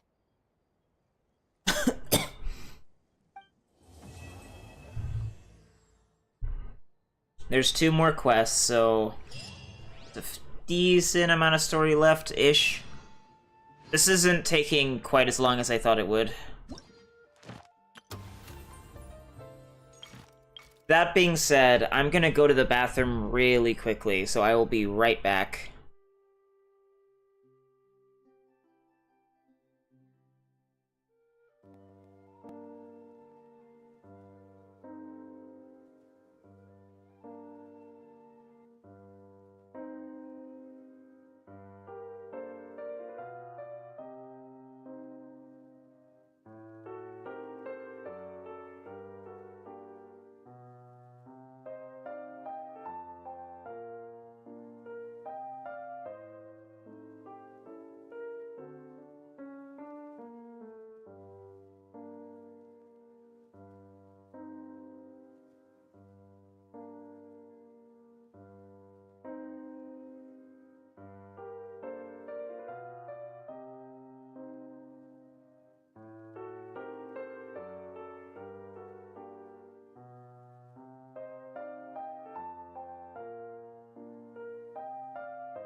Hi, Adam.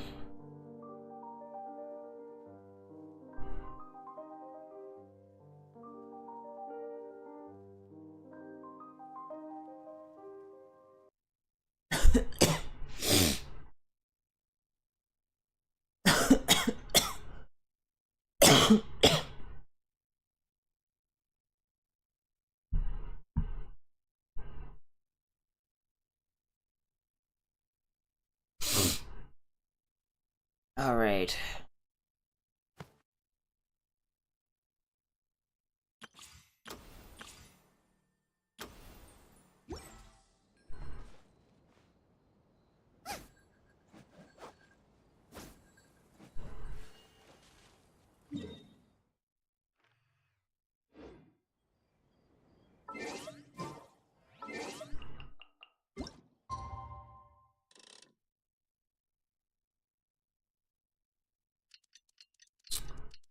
I assume this doesn't count.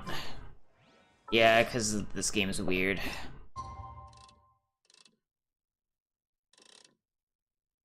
We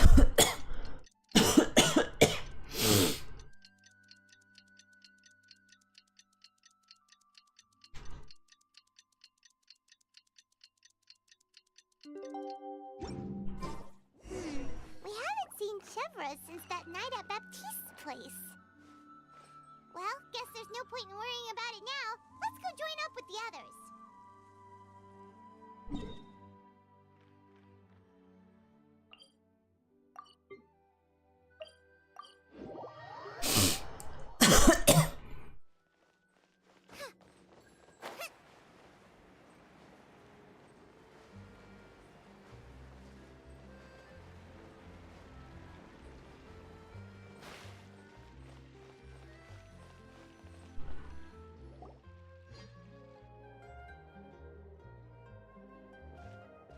Good morning!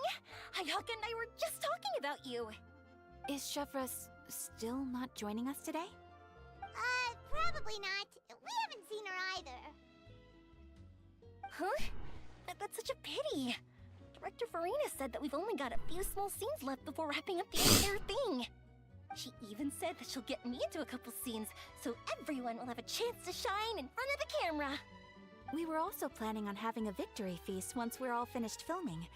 You can join us, right? Of course. If only Showbros was here. I still haven't taken a photo with her. I'm afraid that can't be helped. Those special patrol folks are like phantoms when they've got a case on their hands. But to be honest, I'm even more concerned by what I read in the Steambird earlier this morning. It said that the killer in the murder case was none other than the author of the 2 Musketeers. Oh yeah, I heard about that too. He came forward and confessed his crimes, but gave no explanation as to why he pulled the trigger.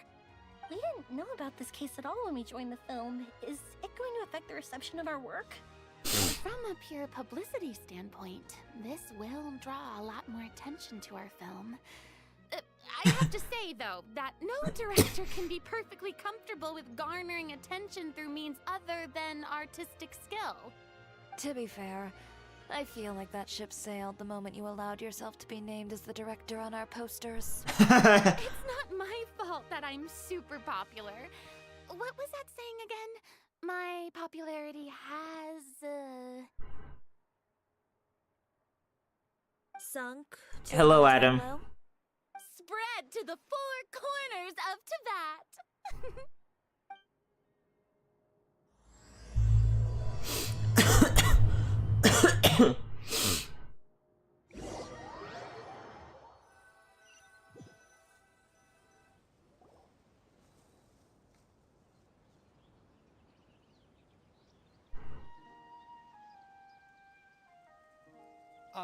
Excuse me, everyone. Xavier! Feels like it's been ages since we last saw you. Seems like you've been busy then. Talking non-stop with the Film Association, and I'm absolutely swamped trying to coordinate the film's marketing. So forgive me for not being around more often, but please believe me when I say that I will make sure everyone's hard work gets the exposure it deserves. Oh, seems like you've been fighting your own battles. Yes, that's one way to put it. Oh, and before we begin the final round of filming, please allow me to finally introduce you to the original investor of our film, Mr. Morris. Huh. A pleasure to meet you all. Yes, glad to make your acquaintance, Mr. Morris. We've heard about the issues you've encountered with your financial situation, and genuinely hope that things have taken a turn for the better. Oh, well, the situation has indeed improved somewhat. Don't worry, Mr. Morris. Accidents and last-minute challenges happen all the time. There's no need to blame yourself over it. The good news is that we're almost done filming now, and I would even say that this is the best story I've ever seen. Is that so? I see, that's great news. All right, now that we've gotten all the pleasantries out of the way, let's get this show on the road. We'll mostly be filming typical people and scenery from the streets today to improve the sense of environmental ambiance in some parts of the film. Oh, and there'll be a cameo for Mr. Kamisato and Miss Yoimiya as well. They'll be used to show outsider perspectives on the fates of the two musketeers. That's right. Ayato should be here any minute. Excellent! Then let's start with the scenery shots. Camera and clapper loader, you're up. Yep, we'll be ready. Remember, all we need are some wide zoom shots of the streets. If you happen to find some particularly lovely patches of flowers and grass, feel free to grab some close-ups of those as well. Ready? Lights! Camera! Action! Okay, now move the camera slowly. Try to focus on that flower. What's wrong? Just adjust the focal length a bit. Something the matter? The camera seems to be broken. It's not responding like usual. Huh? But wasn't it working fine for all the days before? Veronique, can we try a different camera? No problem. How about this one? All right, let's give it another try. Lights! Camera! Action!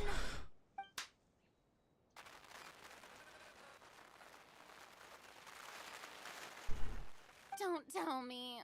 This one is broken too? Veronique, do we have any other spare ones we can use? I'm afraid we only brought these two today. What?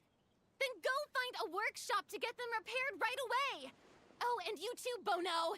Go find our spare camera in the warehouse and bring it back to the set. On it. Greetings, everyone. My apologies for the delay. Is something the matter, Ayaka? It seems like there are some issues with the filming equipment today. We're stuck for the moment. I see. Well, let's not just stand here twiddling our thumbs. Actors, to the makeup booth. We'll start on the next scene as soon as we get a working camera. Huh. Something fishy's going on. People at the workshop told me that the part which holds the lens in place seemed to have fallen off. That's super strange. It was perfectly fine just yesterday. Well, no time to dwell on that now. Let's get back to filming. Quiet on set! Places, everyone! Lights! Camera! Action! Paimon's not moving it. Have you heard about that recent murder case? Yes, I have. It seems that they've caused quite the commotion in the city. I heard that the chief of the guards is so mad about not catching the culprit that he's about to explode. Oh? I find that quite hard to imagine, considering how he already looks most days. Director, we have a problem. Oh, we're in the middle of a take! Couldn't you wait until we wrapped up this scene? No, Director, our film, all the finalized film that we've been keeping in the case has disappeared. Oh, wait, what did you say? Mr. Bono, please take me to where the film was kept right away. I'm coming too. No, Yoimiya, you have to stay here. Oh. Okay, listen up. Everyone who's not working on this current scene can go with Bono to look at the film. Everyone else, stay put and wrap up the scene. Unbelievable. How could all these problems happen in just one day? We're back.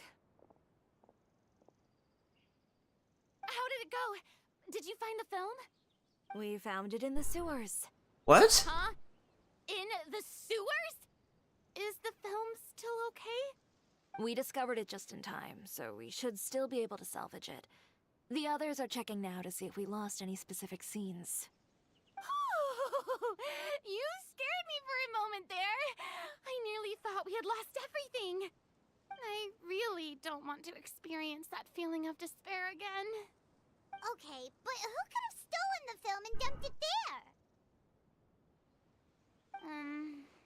Could it be some competitors working on other films? If they wanted to harass us, why wait until the last day?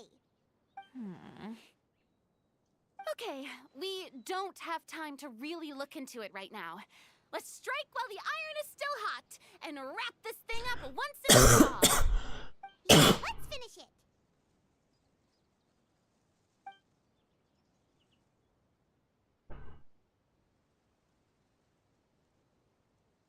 I would like to officially announce that our entry to the festival, The Two Musketeers, has now concluded filming!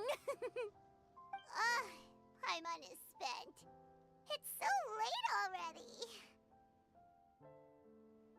Even though the filming process proved to be extremely challenging, everyone provided valuable and unique contributions to the final product.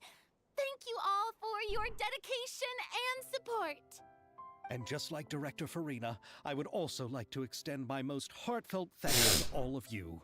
Really, you've all helped me so much. All right, let's save the awards speech for later, and hopefully also get some rehearsals in before the real thing. Anyway, now it's time to party! Let's all make our way to the beach and have a celebration feast so loud and fun that even the blubber beast will want in. Party! Party! Paimon wants to party!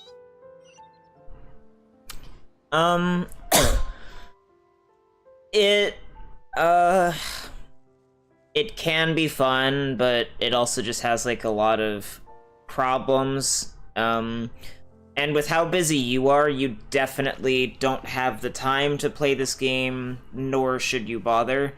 It's a massive time commitment, more so than even other like large time commitment RPGs. So you wouldn't be able to really play it.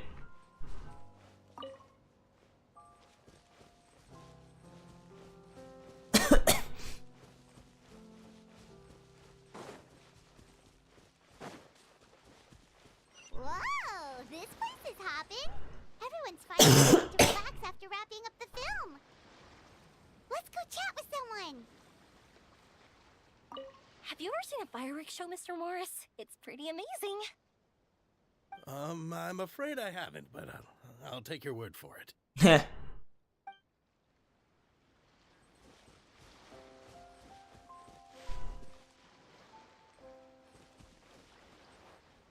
I was thinking, if this film turns out to be a success, could I ask the two of you to stay and be a part of my crew? Of course, I'll definitely increase the pay for next time. I'd be more than happy to, Mr. Xavier. Thank you for the offer, Mr. Xavier. But I've made some plans to go on a journey to the other nations once the festival is over. Is that so? Well, then in that case, bon voyage, Miss Veronique. Please feel free to get in touch once you've returned to Fontaine.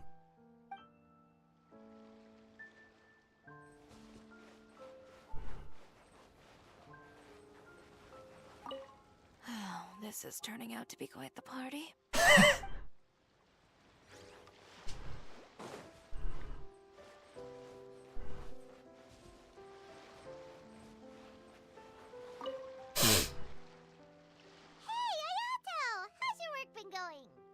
Everything went rather smoothly. Thank you for your concern. Ayato told me that we've already confirmed the dates for some Inazuma Fontaine cultural exchange events. Really? So the next time we visit, we'll be doing so in our capacities as the representatives of the Yashiro Commission. Oh, that's great! Then maybe Paimon will be able to find Fontaine detective novels in Inazuma from now on. Oh, wait. Wouldn't Yaimiko get upset if that happens? That would be stealing some of her business. As long as the novels are sufficiently interesting, I don't think she'll mind. You've got a point. She's always complaining that light novels have become bland and too predictable after all. The cultural exchange won't only feature literatures of both nations, of course. We have also made plans for cross-cultural engagements in the fields of gourmet cuisine, toy making, and artisan craftsmanship. Whoa, Paimon's When the time comes, be sure to visit and participate in all the events.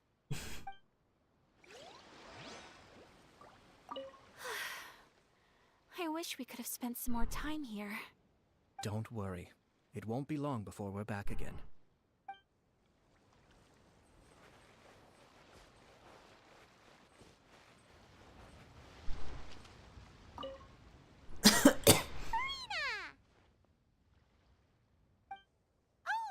My darling clapper loader and camera operator, you've both worked really hard. Paimon thinks you worked even harder than us. Honestly, Paimon was getting a little tired of playing with the clapperboard by the end of it. Worst of all, Paimon started having dreams of you shouting, "Lights, camera, action!" into Paimon's ears. The actual dream can't even start until you've yelled that. Hey, if anything, shouldn't I be more grand and delightful in your dreams? We've been through so much together, and that's how your brain remembers me? That's not Paimon's fault. We've just used the clapperboard too much lately. Anyway, what's most important is that we've wrapped the film. I'm pretty confident that we'll take first prize. You mean the Farina Award? Hey, no need to mention the official name. Wait, now that you mention it, if we did win the prize, would Farina just get a statue of herself? Come on, I don't need that kind of attention. Xavier can accept the reward on our behalf. But just imagine! Farina accepting the Farina Award and holding a Farina statue. I'm going back to my dessert now. You all can keep discussing that on your own.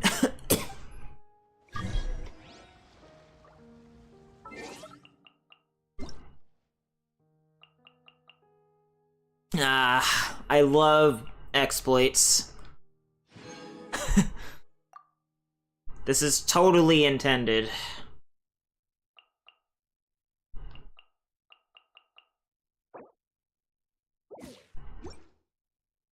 If there's nothing better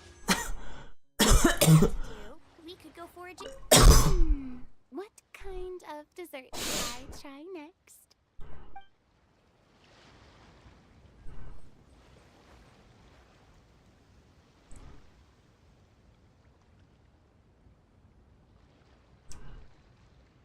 Oh, what's the follow-up?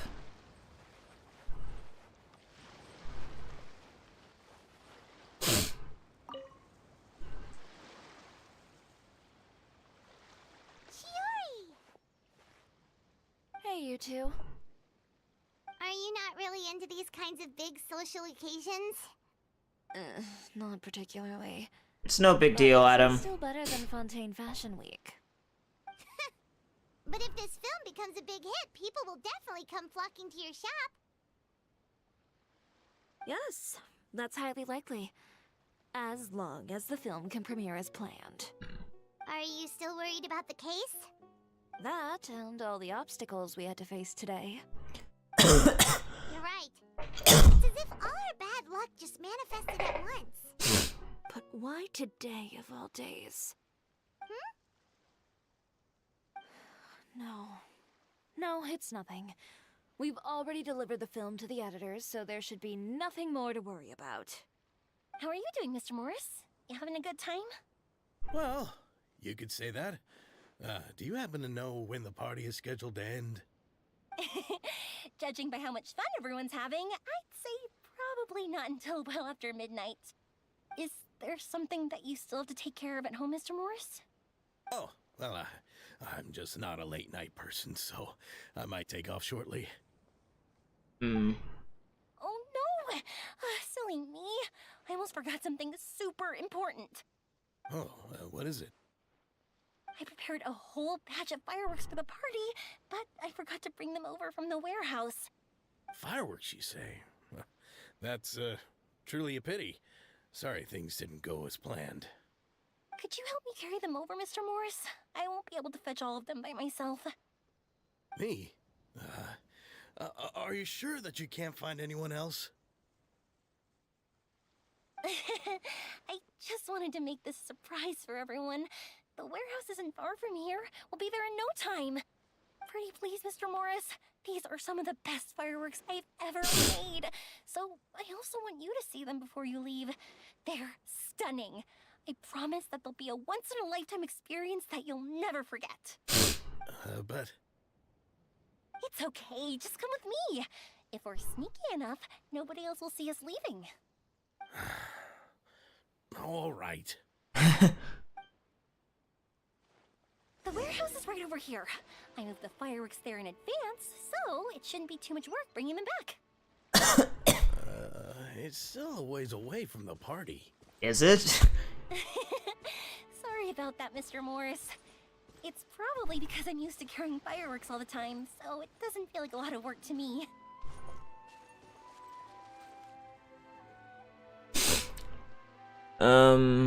Most of what you mentioned in our streams are reasons you did lose interest.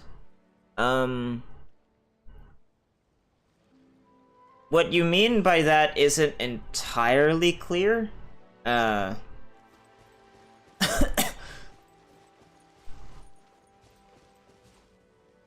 not sure I understand. I don't know why they give you control over Yamiya here, but whatever.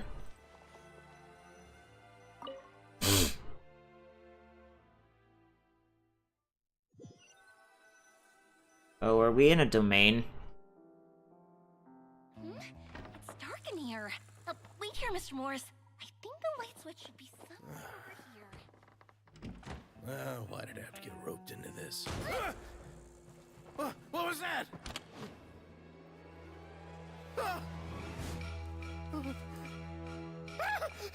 Who's there? Get me out! Get me out of here! Did you really think you'd get away, Morris?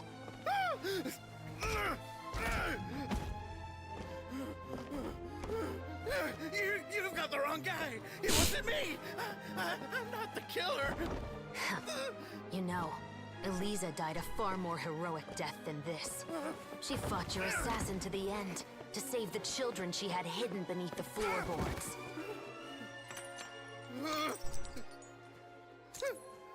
That is Eliza's pendant. The one with a photo of you two inside. The one you gave her.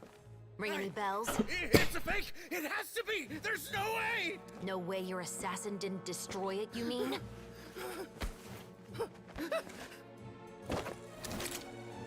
Did you ever love her, Morris?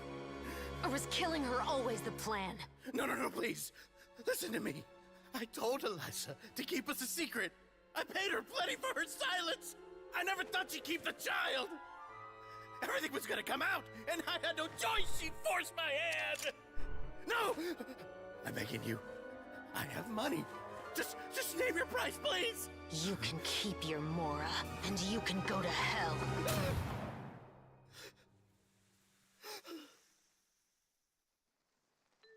I'm Captain Shovraz of the Special Patrol. Morris, you're under arrest for Eliza's murder. Huh? Hmm?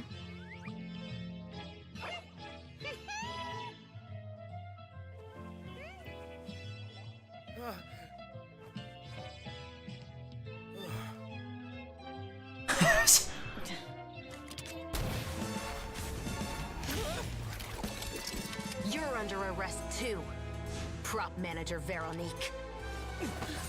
Or perhaps I should call you the Second Musketeer.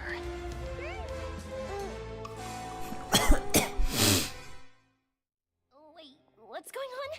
This wasn't in the script. Drop the gun, Veronique. Why? Why would you keep me from exacting revenge on this heartless monster? Drop your weapon. This is my final warning.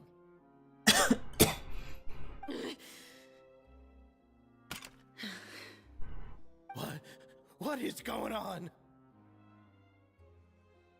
Do I have to spell it out for you, Morris? Everything that took place just now was staged to get you to confess the truth. But this last part is improv, of course.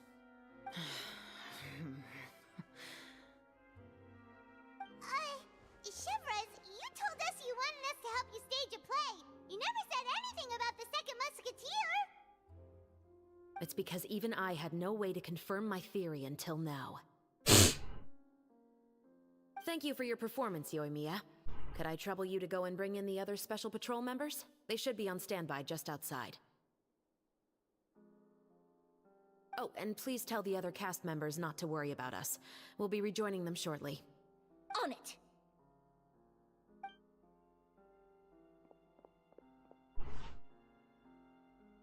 So what do you think, Morris? Care to talk about what happened 20 years ago? My patience is limited, you know. Don't force me to take you back to the interrogation room. I'd wager that you wouldn't last for more than a minute in there. With the recording we made, you have no chance of winning in court. Cooperating with us now is the most practical move. All right. I'll talk. I hired an assassin to murder Elisa. She once worked as a maid on my family's estate. She was very beautiful, and after some time I fell for her. We kept our relationship a secret and carried out an affair for some time, but it wasn't long before she became pregnant.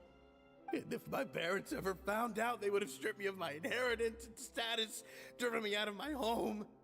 I also didn't expect Elisa to insist on bringing the pregnancy to term.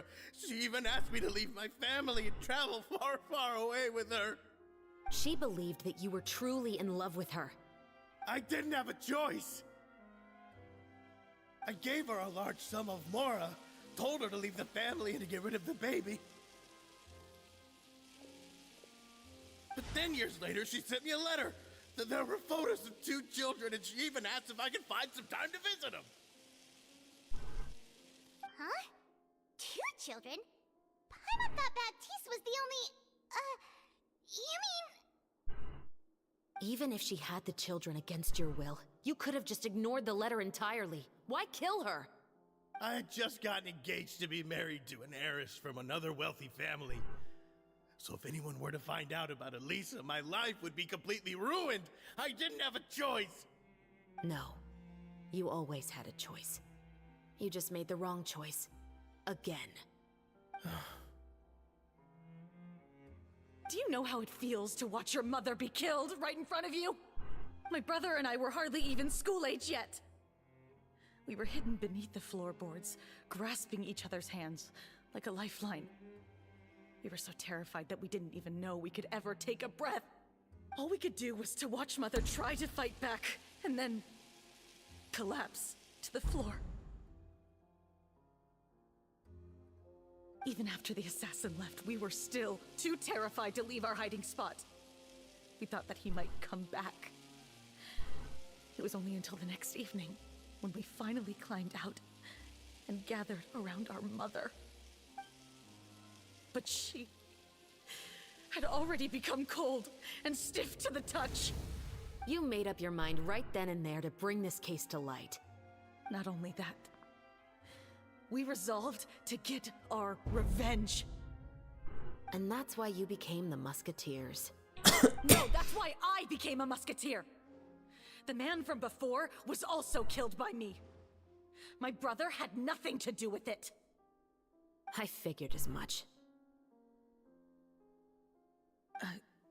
You did? I once told these two that he didn't look like a killer to me. His confession from that night also rubbed me the wrong way. I think what really tipped me off was, how could I not feel a sense of regret in him? Huh? He confessed faster than any criminal I've ever met, but he didn't say a single word about you. He insisted that he was the sole perpetrator in the case. But after the questioning ended, I disassembled the musket we dug up from his backyard, put it in front of him, and told him to reassemble it. Wanna guess how far he got?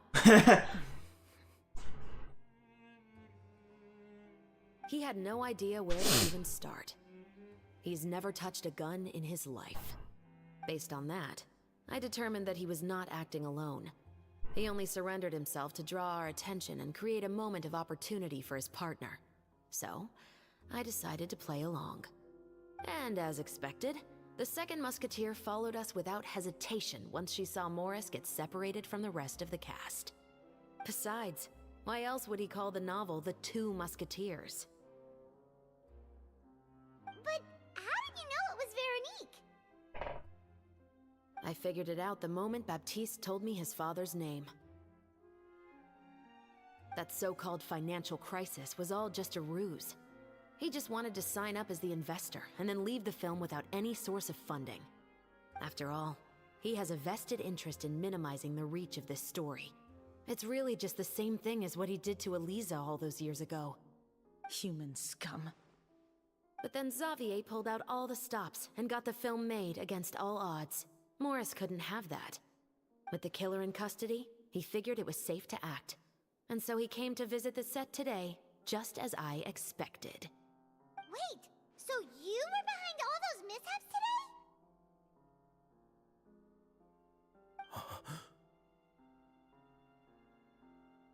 today? As for the identity of the second musketeer, I assumed they'd probably stay close to Morris and look for an opening. And if they already knew that Morris was the film's investor, then that narrowed the list of potential suspects as well.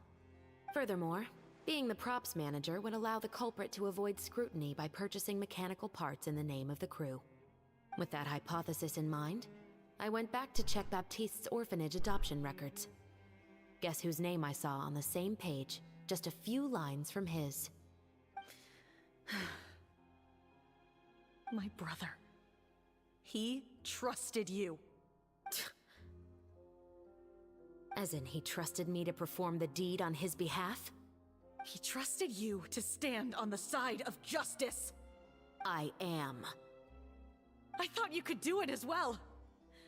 Oh, the look on your face when you told him to go to hell. I really thought you'd put a bullet in his brain.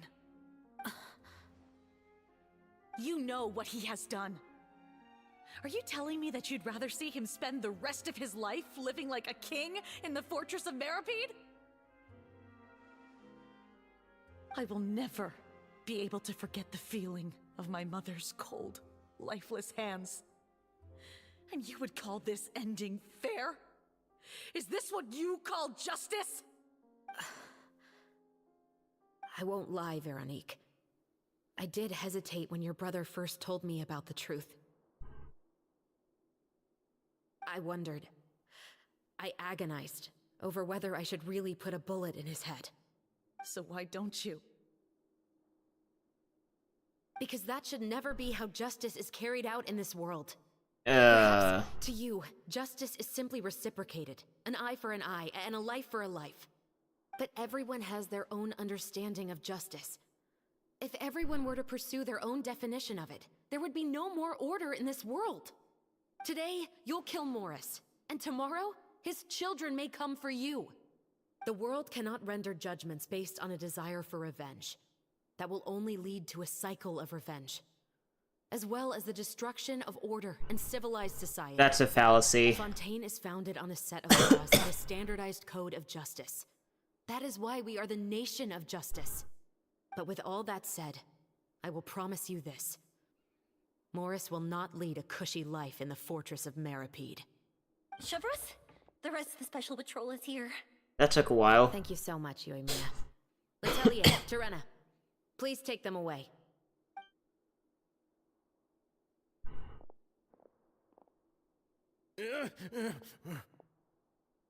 I still can't agree with your reasoning.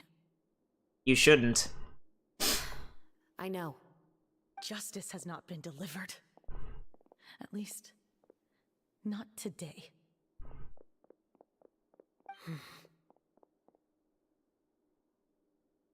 Chevras. Let's go. We should give an explanation to the crew. Are you okay? Thank you for your concern. I'm fine. I'm just thinking about the things in life that have driven people to take justice into their own hands.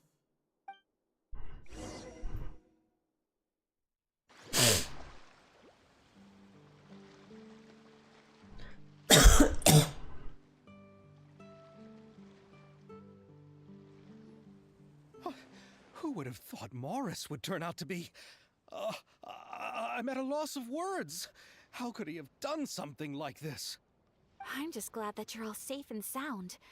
Who knew that such a labyrinth of cases would be behind this story? Well, what should we do now? We have a finished film, of course, but should we still go ahead with the premiere? What do you mean? Shouldn't you be even more motivated to spread the word now that you've learned the truth? Shiori is right. I'd also like more people to see this story for themselves. But the real ending of the story seems to have deviated somewhat from the one in the script. Is that still acceptable to you, Miss Chevras? The call is yours. We still have time to reshoot an ending if that's what you'd like. No, it's fine as is. I like what we have for the catharsis. Romanticism is what gives works of art their appeal. Fiction is able to explore means of restitution that could never work in real life. Just like the real world, the world of stories also has its own set of rules and justice. These different possibilities are what initially drew me to reading in the first place. Sounds good to me. I support your decision. What about Veronique? Will she be okay? She will soon face her judgment alongside her brother and Morris. If I had to guess, they'll probably all be sent to the fortress of Meripede. I'll make sure to give Risley a heads up about it. Oh, you mean that kind of heads up? Exactly. Ahem. All right, then the matter's settled. Now that everything's been taken care of, there's no reason for us to keep looking all gloomy and grumpy. Let's get back to the feast and enjoy each other's company. We'll be starting the post-production process tomorrow. You should join us, Chevras. You missed the first few hours of the party, didn't you? All right. Count me in. Then I'll wait for you over there. There's still some good news that I'd like to share with Chevras. Traveler, Paimon, could you wait for me by the sea after the party ends? I'd like to go on a brief walk with the two of you. Absolutely. See you then. Thank you very much.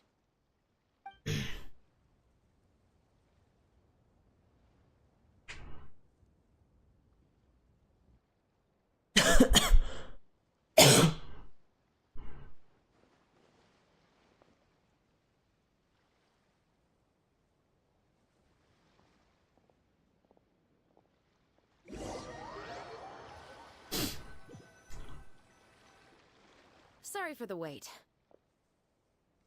Oh, we weren't waiting long at all. Is there something else you wanted to tell us? No, I don't have anything new to share. I just felt that since you were my investigation partners, I should have another conversation with the two of you.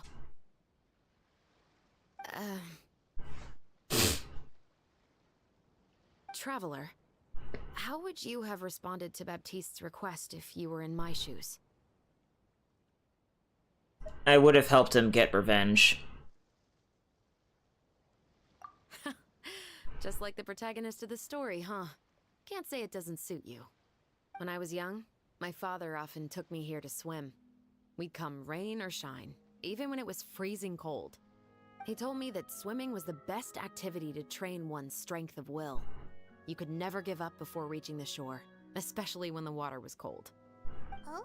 Why's that? Because the moment you give up would be the moment you die. At that point, I still hadn't received my vision. One winter, the chilly wind felt almost like knives on my skin, and the seawater was so frigid that it numbed my toes the moment I stepped in. I cried and begged my father to spare me from having to swim across, but he wouldn't listen. He used to be a member of the Special Patrol as well. You could say it was his way of educating his children. That sounds awful. When he saw that I wouldn't stop crying, he just picked me up and tossed me into the icy water. The bone-chilling cold took away my senses. I couldn't feel anything but fear and rage. I waited for my father to save me, but one look and I knew he'd already started swimming for the opposite shore. I realized that if I were to give up, I really would die right then and there. I used all of my strength to try and catch up to my father. Those few minutes felt longer than my whole life up until that point. I did, however, make it to the other side. I've never felt afraid about anything in my life after that, nor have I ever cried again. That way of teaching would have never worked on Paimon. Yeah, I don't think that was the right method for anyone. It's just that, working now as I am in the pursuit of justice, I still sometimes feel like I've been tossed into that winter sea all over again. The anger and the helplessness. Chevres. But the worse I feel, the more I know to never give up. The alternative would be to forever lose myself among the waves. Anyway, how about a race? Neither of us will drown, but we can still see who swims faster. I'm game. You guys go ahead. Paimon will grab the clapperboard to mark the start of the race.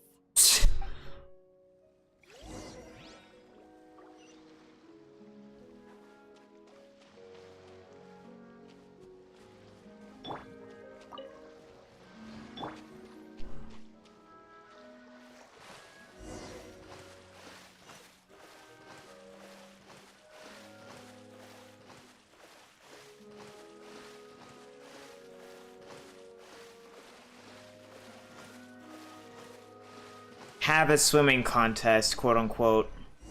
Oh, that felt good. You are so fast in the water, Chevres. You are swimming even faster than Paimon can fly. So, about the Special Patrol. Did you join because of your dad? Partly, but I'd say I was more inspired by the heroes I read about in stories growing up. Oh, it's due to your love of stories.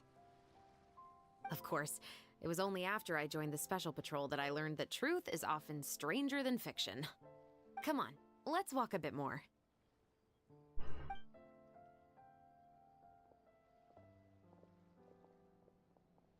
To be honest, I do sometimes question whether the decisions I make are the right ones. But I know that no matter what, I must keep swimming. Because the only thing I've got my eyes on is the shore in the distance.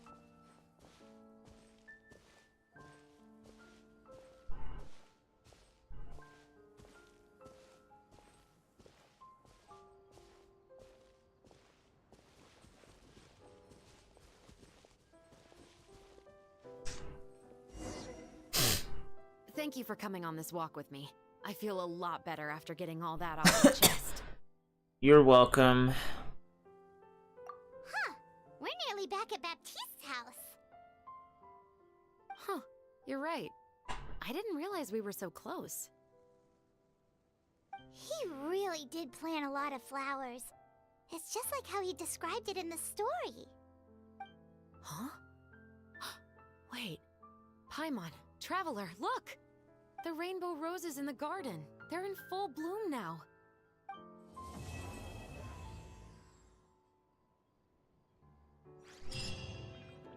That was a very tacky segue. Even though it's a bit late, I must thank you for investigating this case with me. Not on behalf of the Special Patrol this time. It's a personal expression of gratitude from yours truly. About your family. Oh, you want to hear more about my father?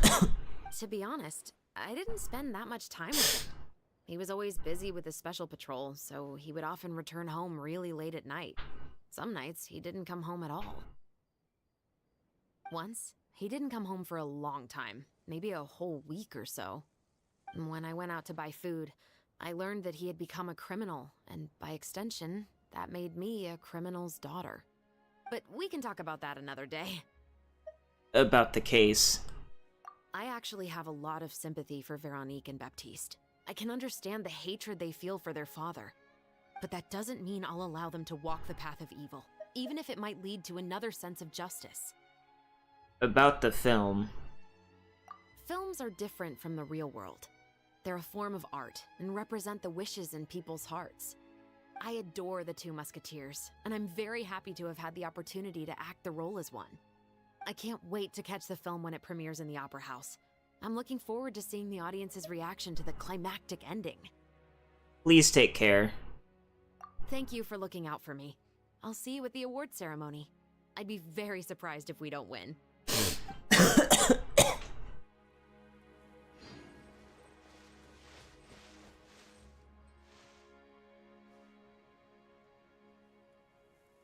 Well, that's good, Adam. Also, to get back what you said earlier. So you're saying that, like, the American anime industry is starting to become more woke, and blacklisting an innocent actor is, what caused you to lose interest? I mean, the same thing kind of happened to Neo, but he wrote like a letter or whatever to Vic, kind of asking about how to deal with his thoughts regarding it, and Vic basically gave him an answer that told him to essentially like separate the art from the artist, basically by thinking that the voices belong to the characters and not the actors. So after he did that, he was able to start like enjoying like Funimation dubs again.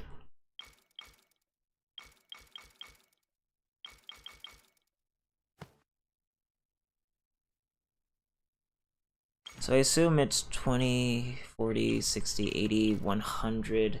We're gonna have to write all this down in the notepad document later. I can't decide whether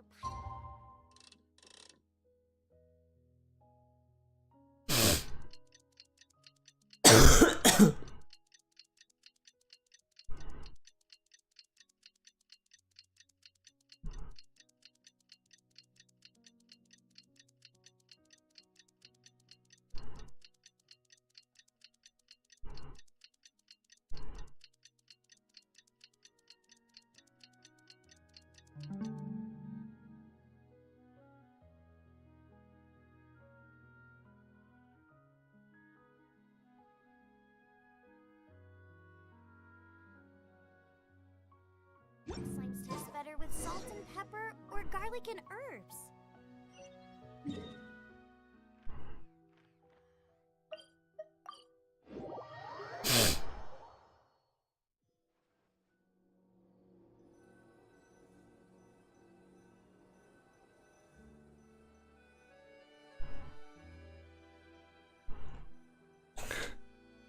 You never talked about shows. When you did, you mentioned how you remembered what you liked or disliked, and that it's been so long since you've really seen them.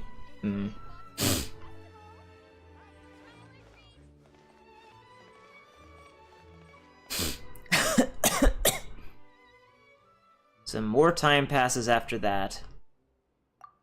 The film has a successful premiere, and the Musket murder case also successfully comes to an end. But this is the problem with the law. It's just like what they did was like completely justified morally. It just happens to be illegal. So they basically got punished for enacting their rights as private individuals.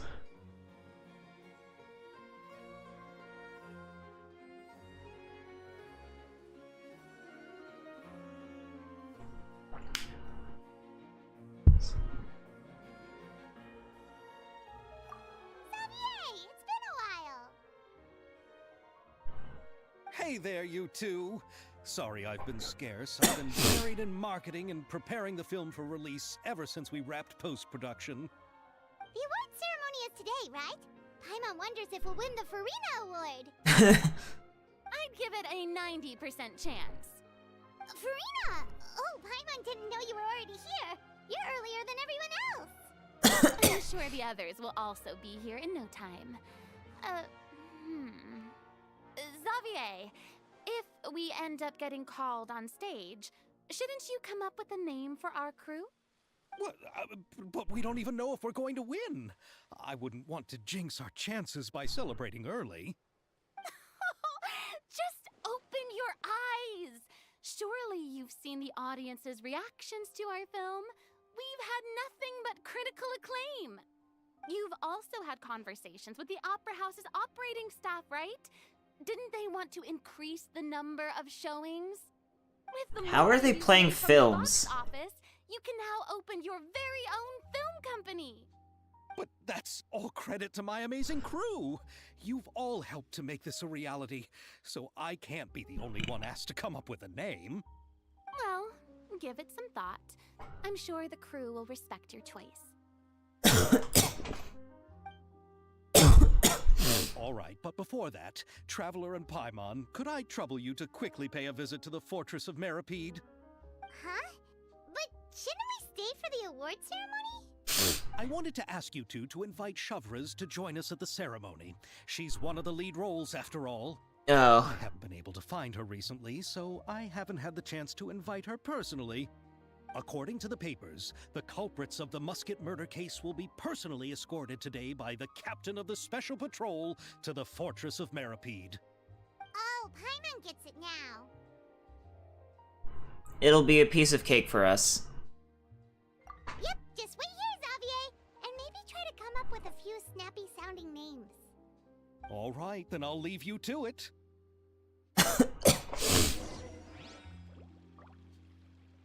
Will we really win an award? Trust me. When have I ever been wrong about something like this?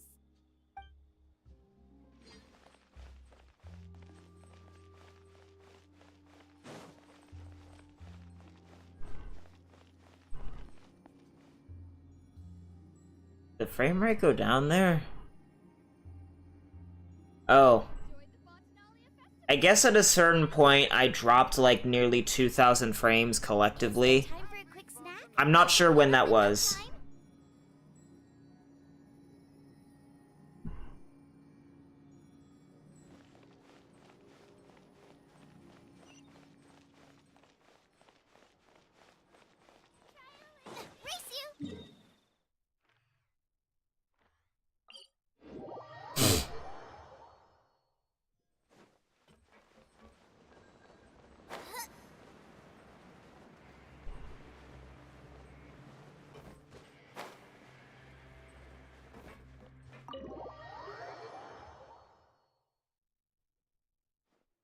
This is as far as I'll be taking them.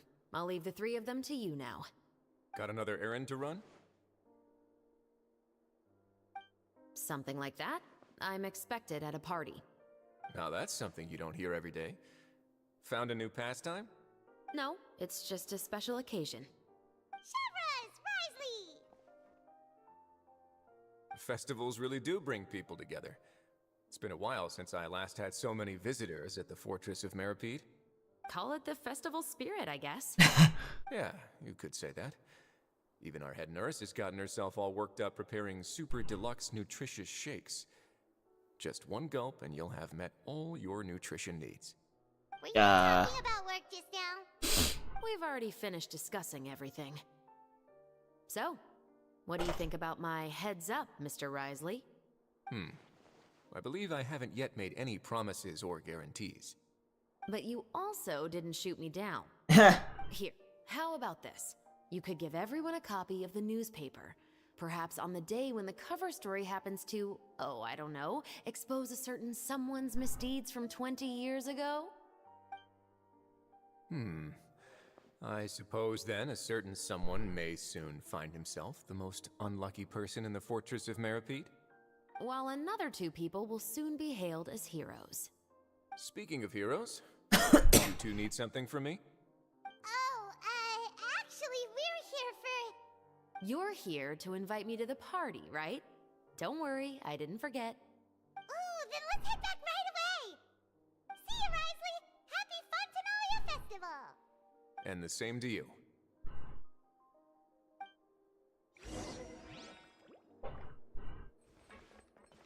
Please, go and enjoy the festival.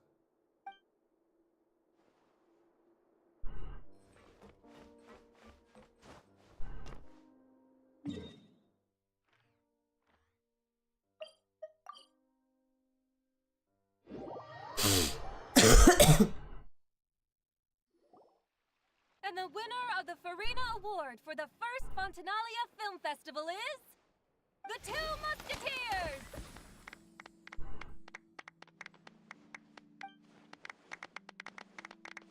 We won! We really won!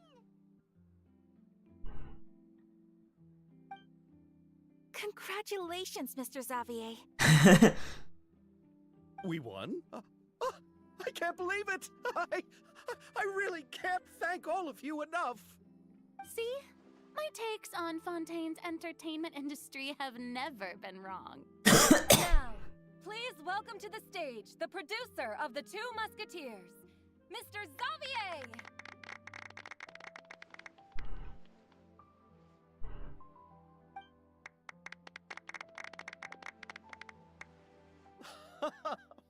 Thank you! Thank you all so much for your recognition and support. While I'm up here, I would love to give special thanks to... Time really flies, huh? It certainly feels that way. It feels like it was only yesterday when you were teaching me to hold a musket. Will you come back to Fontaine again? Of course! I'm very fond of this city. There are so many novel and interesting things that it's been hard to keep track of them all. But how about you? Would you be interested in visiting Inazuma? I can't say the thought has crossed my mind before, but I'd be willing to consider it now. I will be eagerly awaiting your visit. It would be wonderful if you could visit my home and enjoy a taste of our tea and desserts. Yeah, let's keep in touch. Did you accomplish all you came here for? Yes. And you should visit Inazuma again sometime. How has Ogura and her business been? To my knowledge, she's doing quite well. Tell her I said hi. I certainly will. I heard the thunderstorm has stopped. Yes, and the war has also been brought to an end. Peace and prosperity has returned to the islands. I quite like the sound of that. Perfect for hanging textiles out to dry. I'd like to offer my thanks again to the entire cast and crew. Without you, I would have never completed this film, much less had the opportunity to be standing on this stage. With the support of my entire crew, I would like to officially announce our film company, Musketeer Pictures. Woohoo! That has a really nice ring to it. Then in that case, let's please welcome all the members of Musketeer Pictures onto the stage for a commemorative photo. Oh, Paimon didn't know we'd also be taking pictures. Director Farina, I believe you are the most deserving person to raise this trophy. Huh? No. There's no need. It's so embarrassing. It's an honor the director deserves. Yes, I agree. I can't think of anyone better for the honor. Just accept that you're not getting out of this. Ready, everyone? 3, 2, 1. Musketeer Pictures!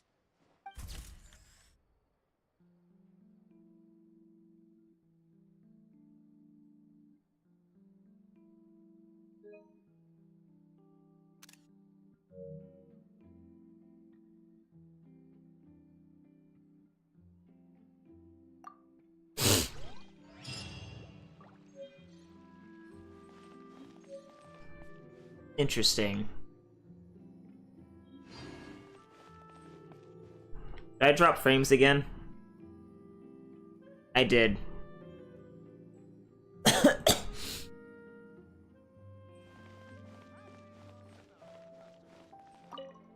Mia.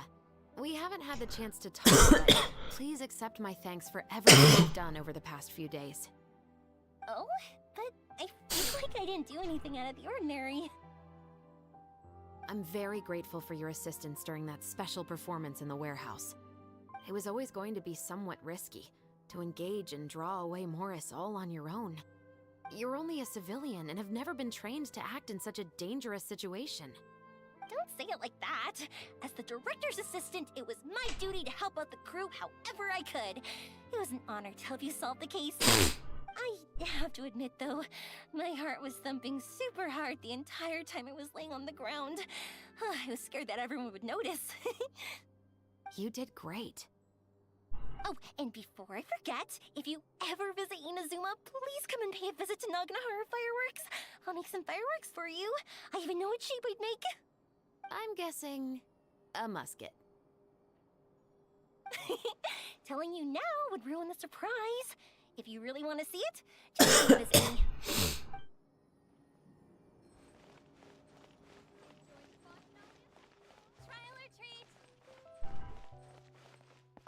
Lady Farina, please allow me to take just one more photo of you.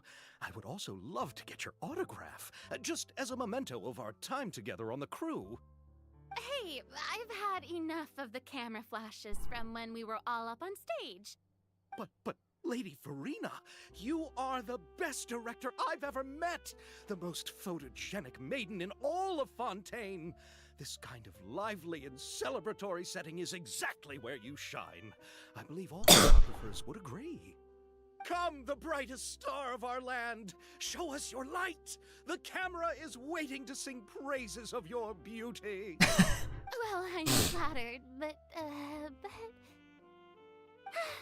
All right. I'll humor you and try a few more different poses. But I don't have to hold the trophy, right? Of course. You may pose however you like. Thank you so much. Thank you so much. By the heavens, my luck has been beyond belief. I'm having a hard time coming to terms with it now. Oh.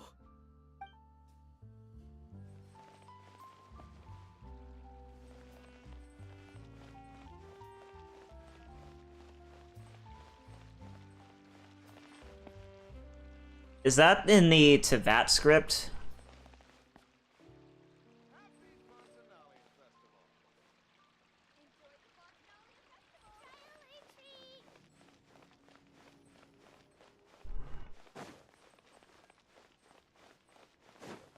Is there really no one else? I guess Ayaka and Ayato left. I cannot determine where the fuck they are, if they are here.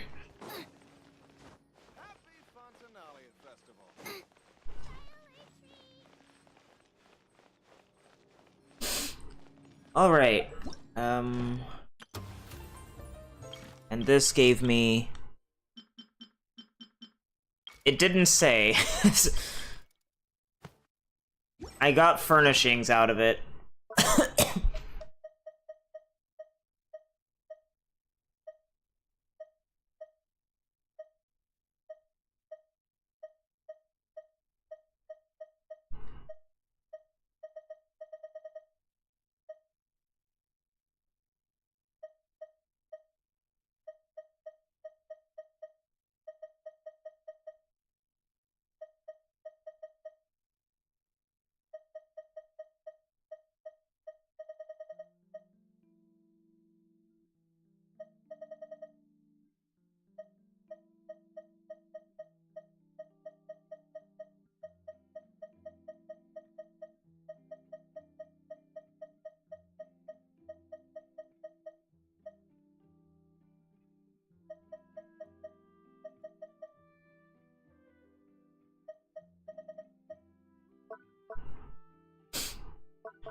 Well, either way, I'm at a point where I'm done with the event, so yeah.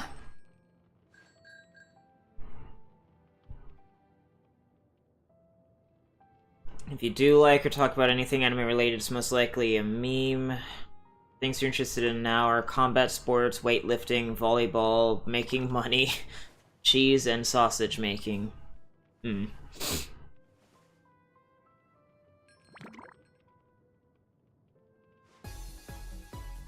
Well, thanks for coming by, Adam. I'll probably be streaming later, although you might be in bed by that point. I'm thinking of doing the limited time event and or Navia's quest on my alt. So that way I can just have them taken care of, and then I'll probably come back and do the world quests on my main account.